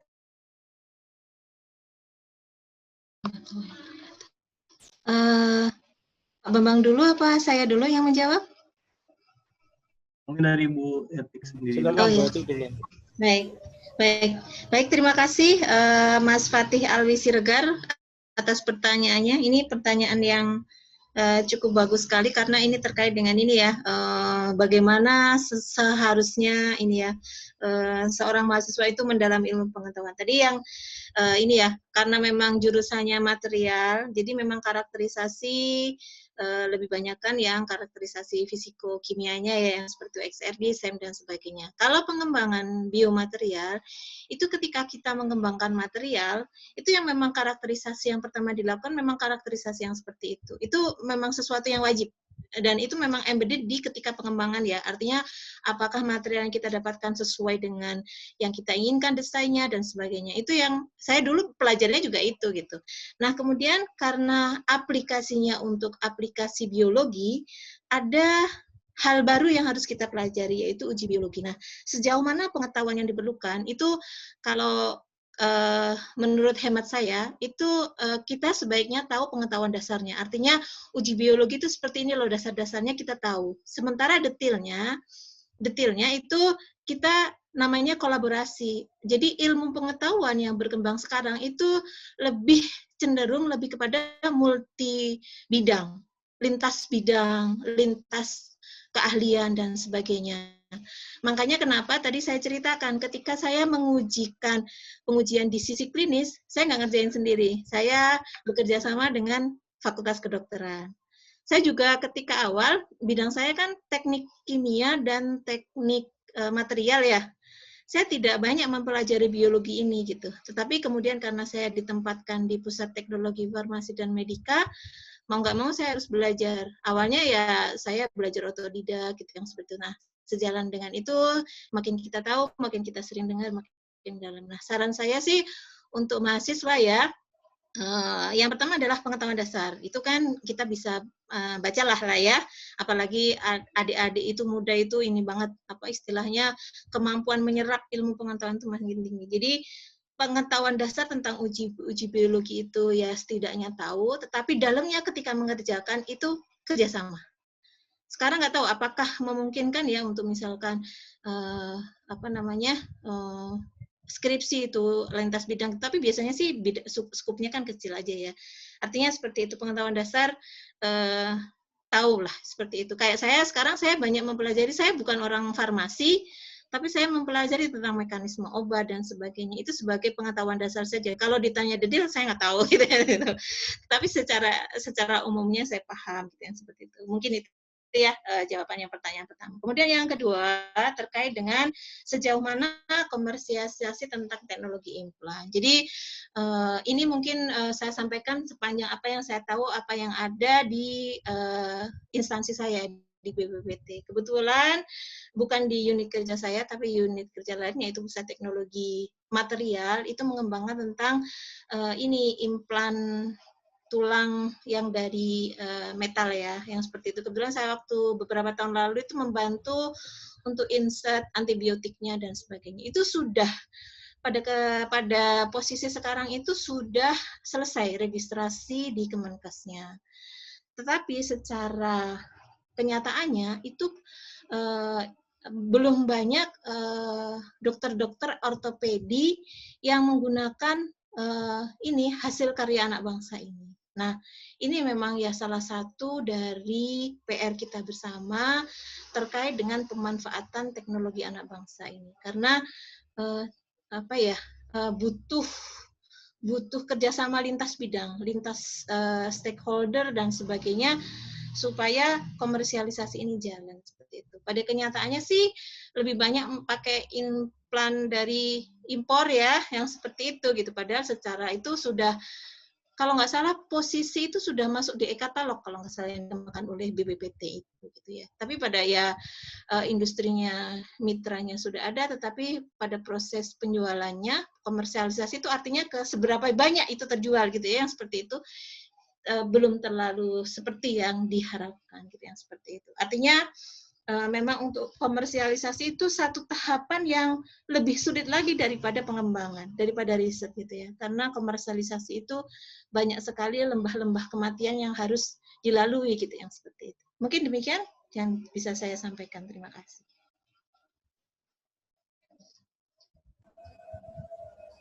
Oke, saya teruskan ya. Untuk menjawab pertanyaan tadi, peluangnya yang mana ya? Di antara baterai, fuel cell, ataupun seni superkapasitor tadi.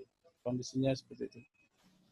Sekarang kita kan masuki dalam revolusi industri keempat ya, 4.0. Dalam 4.0 ini yang berkembang terutama itu adalah yang tren paling besar adalah kaitan dengan industri mobil ya, transportasi, ya, mobil listrik. Walaupun yang lain juga terlihat besar ya. Tapi ini yang secara pengaruhnya secara besar, secara global itu memang di otomotif ini. Gitu. Karena dengan otomotif ini itu bisa nanti menggerakkan ke yang lainnya. Nah, di situ dengan di dalam mobil listrik itu yang paling krusial adalah teknologi kuncinya adalah teknologi baterai litium. Jadi kalau kita bandingkan dengan mobil yang sekarang, itu mobil sekarang adalah teknologi kuncinya pada minyak bumi. Nah, kalau mobil listrik teknologi kuncinya ada di baterai litium. Jadi baterai litium itu nantinya akan menggantikan daripada minyak bumi. Jadi kalau kita mengembangkan baterai litium itu setara dengan kita dulu orang-orang mengembangkan daripada minyak bumi. Itu mulai dari bahannya, mulai dari bisnisnya, mulai dari politik bisnis dan sebagainya ya. Kaitan masalah keuangan dan sebagainya. Makanya sekarang melihat seperti itu, seorang berburu daripada teknologi baterai sampai ke mineralnya, jadi seperti minyak bumi, sampai kepada tambangnya ada di mana gitu.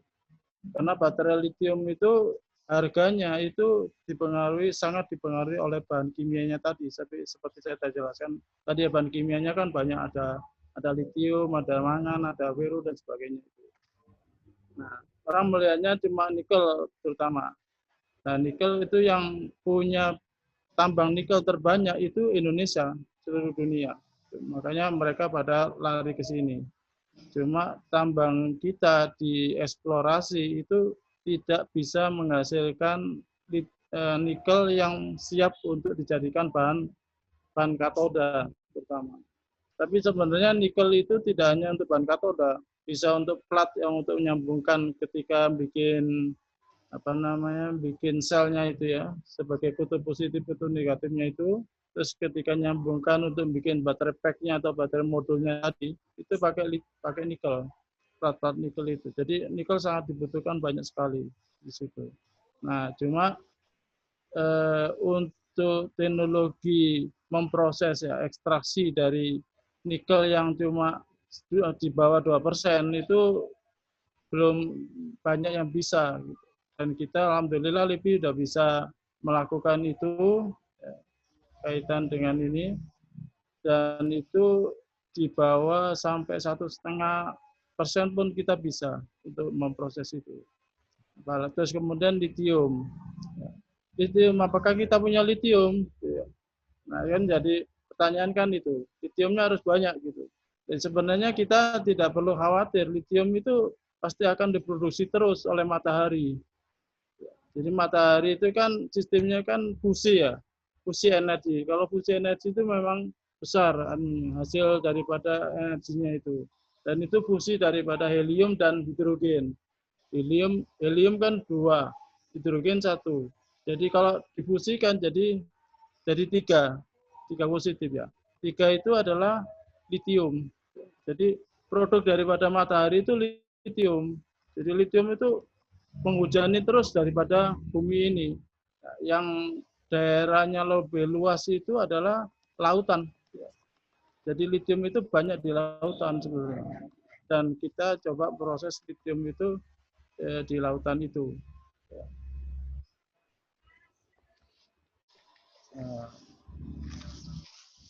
Ya, jadi kondisinya seperti itu. Jadi kalau peluang memang sekarang peluangnya pada baterai litium. Apalagi nanti baterai litium itu juga akan mempengaruhi daripada teknologi-teknologi yang lain yang sedang berevolusi di revolusi keempat ini. Banyak sekali. Terus kaitan dengan kedepannya, baterai litium itu kita lagi mencoba untuk proses ke dalam baterai litium untuk pembangkit listrik. Ini nanti kita coba. Dan kita mengkombinasikan antara fuel cell dengan baterai ataupun superkapasitor dengan baterai. Fungsi-fungsi itu.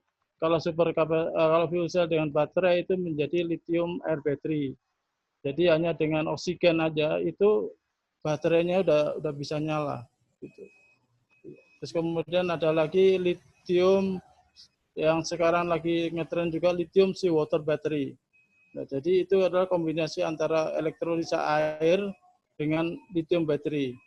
Jadi dengan air laut itu kita akan menghasilkan listrik dengan baterai sehingga itu menjadi pembangkit listrik. Jadi kita yang kaya dengan laut itu kita insya Allah akan membangkitkan listrik dari air laut itu sendiri. Oke, saya kira cukup ya. Silakan yang lainnya. Baik, apakah ada tanggapan dari Bang Fatih Alwi? Terima kasih kedua pembicara atas responnya dan jawabannya. Cukup sih, terima kasih. Oke, kita bisa next saja ke pertanyaan selanjutnya. Sudah terdapat pertanyaan di kolom komentar Zoom pada kali ini. Mungkin bisa saya bacain aja untuk perwakilannya karena sebelumnya dia berizin halangan karena belum bisa on mic dan on cam. Pertanyaannya dari Muhammad Fahru Roji dari Kimia Unair. Kait harvesting energy, mengetahui begitu mahalnya alat untuk membuat alat atau material yang dapat memanen energi, maka sejauh ini yang sedang berkembang di Indonesia yang mungkin juga mudah disintesis serta karakterisasinya. Kemudian di Indonesia, sumber daya alam apa yang mungkin potensial untuk membuat material harvesting energy namun belum dikembangkan di Indonesia. Kemudian untuk dari biomaterial yang berkaitan dengan organologam atau biomaterial itu sendiri, khususnya di Indonesia atau mungkin di dunia yang sedang berkembang trennya apa Bu atau Pak? Terima kasih banyak. Ini bisa dijawab dari Pak Bambang. Oke, saya dulu ya. Jadi pengembangan daripada energy harvesting itu sangat bergantung sekali pada peralatan tadi. Ya, tadi makanya saya tunjukkan tadi. Untuk peralatannya itu butuh fotolitografi. Fotolitografi itu saya tidak tahu di Indonesia sudah ada apa enggak fotolitografi. Dulu saya mencoba untuk beli tapi gagal karena ternyata saya dapat uangnya kan uang dari APBNP. APBNP itu hanya bisa digunakan hanya 2 bulan. Jadi proses untuk pengadaannya itu hanya 2 bulan. Makanya ketika saya minta itu adanya cuma nggak ada stok ya waktu itu fotolitografi. Adanya mesinnya itu mesin apa ya sudah bekas. Ya, kalau mesin sudah bekas itu kalau dibeli itu tidak boleh oleh negara, harus mesinnya harus baru. Ya, jadi kalau kita mengembangkan itu apa namanya, material daripada energy harvesting itu memang berawalnya dari sana.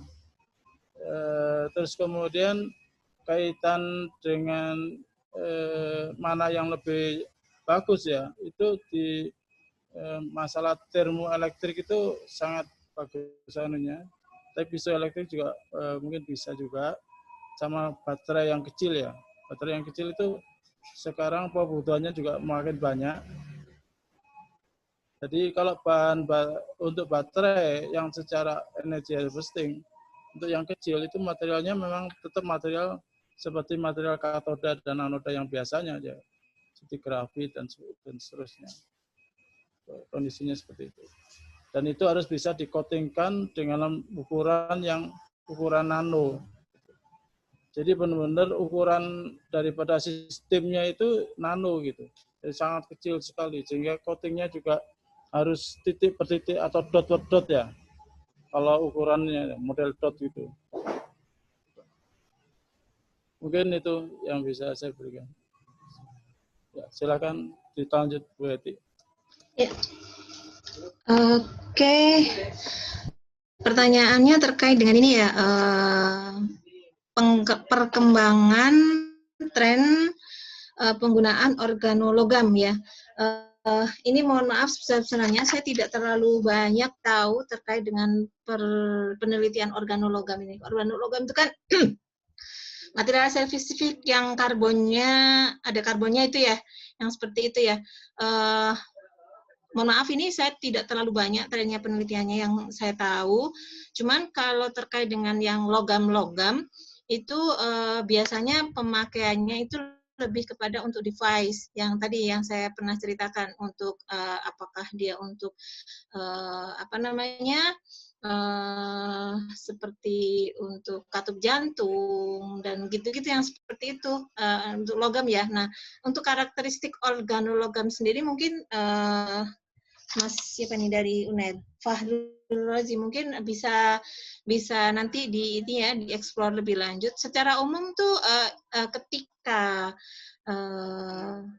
material tersebut itu memenuhi kaidah inert, tidak bereaksi dan non toksik, itu bisa diaplikasikan. Namun seperti apa organologam ini, mohon maaf ini saya tidak terlalu banyak tahu ini.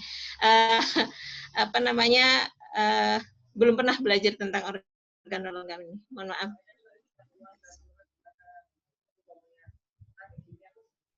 Baik, terima kasih atas jawaban dari kedua speaker pada hari ini. Mungkin ada yang masih ingin yang masih mempunyai pertanyaan yang belum sampai tersampaikan, bisa mengetik kata-katanya di kolom komentar chat. Serta yang berhalangan untuk on mic dapat menuliskan pertanyaannya di kolom komentar.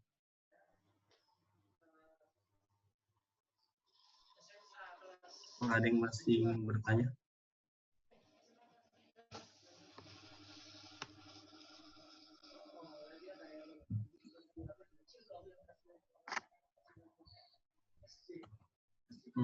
Baik, kalau sudah tidak ada pertanyaan lagi dari para partisipan pada seminar pada hari ini, untuk selanjutnya akan dilakukan presenting pemberian e-sertifikat dari panitia kepada Bu Etik maupun Pak Bambang.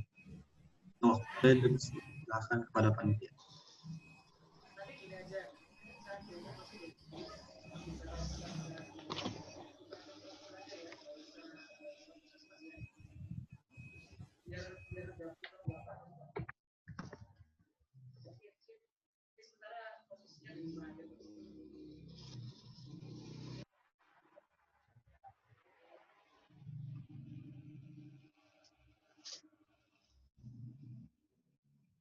Mungkin untuk pemindahan co-host ke Raffi Arya karena belum bisa share screen.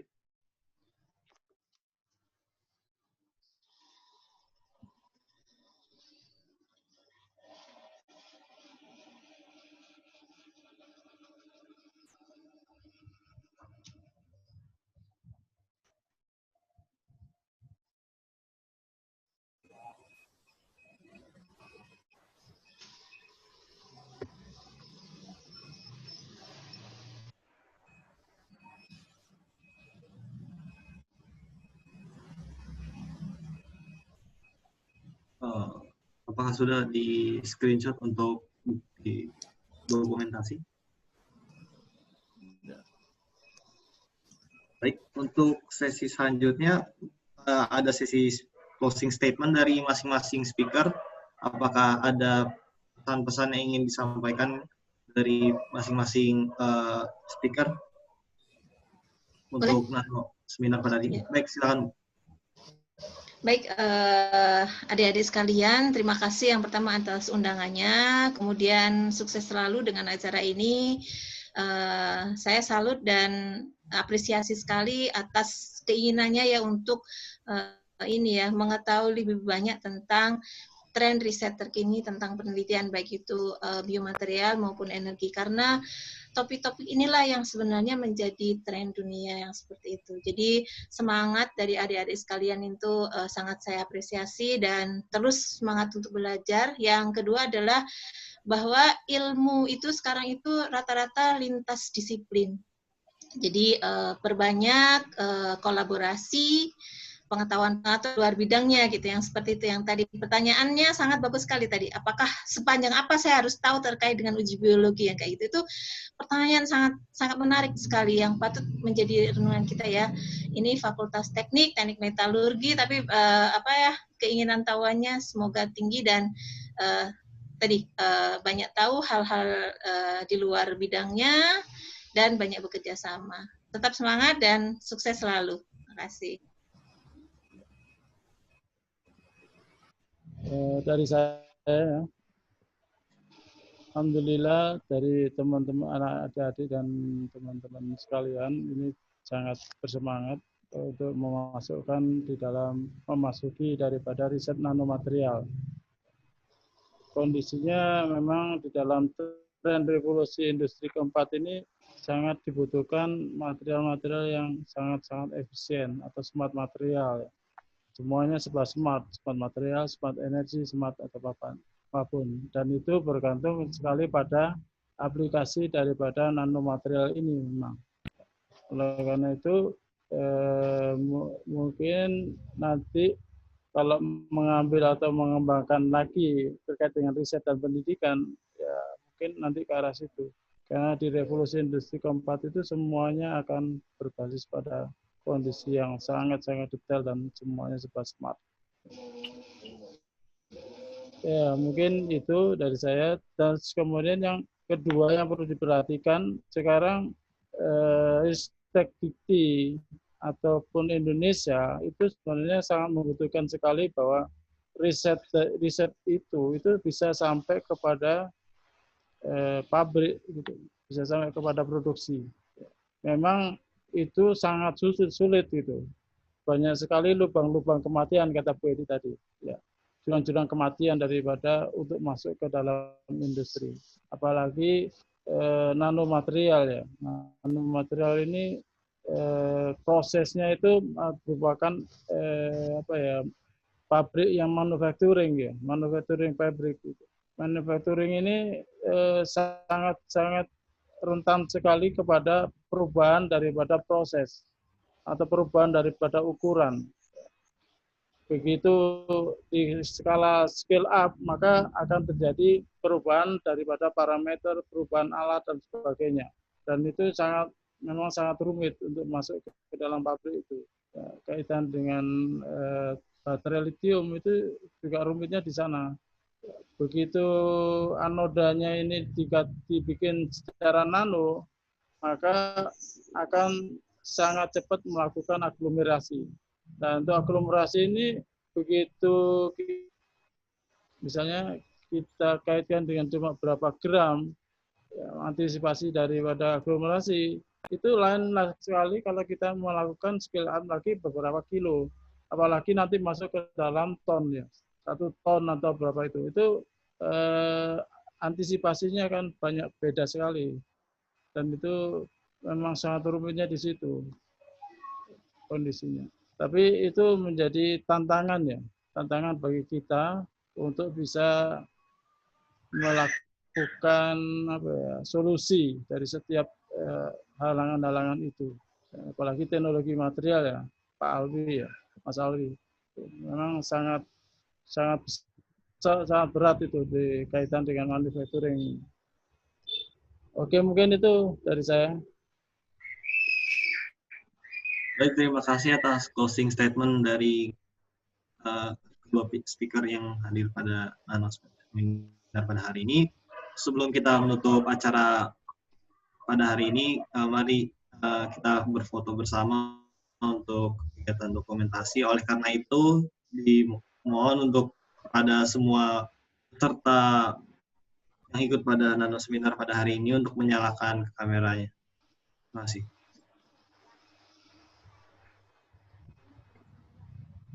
Baik, yang bisa menyalakan kamera dipersilakan.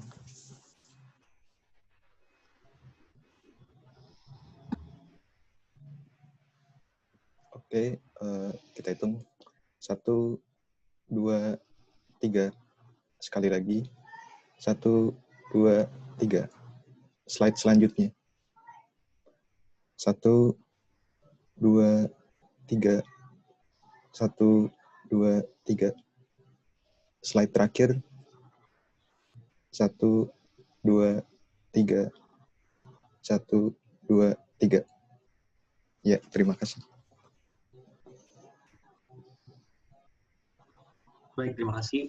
Sebelum menutup acara pada hari ini, ada baiknya kita menutup dengan doa menurut agama dan masing-masing. Berdoa, dipersilakan.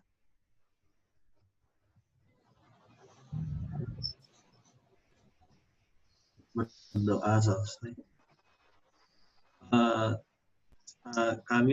Saya perwakilan dari Nano Material FTUI mengucapkan terima kasih kepada kedua speaker yang mau hadir untuk menyampaikan materi beserta pengalaman yang berkaitan dengan teknologi nanomaterial pada kesempatan di acara nano seminar pada hari ini. Jangan lupa masih ada nano seminar untuk besok, seminar besok di terima kasih. Saya Nathanael Basaneisar selaku moderator, mohon pamit undur diri. Itu materi saya bisa dibagi. Bapak. Ya, sukses ya, makasih banyak, pamit. Terima kasih, Bu. Terima Ya, kasih, itu Pak. materi saya boleh dibagikan, enggak apa-apa. Tadi ada yang minta untuk. Oke, baik, Pak. Silakan. Materi saya silakan minta yang panitia ke Mas Afif ya.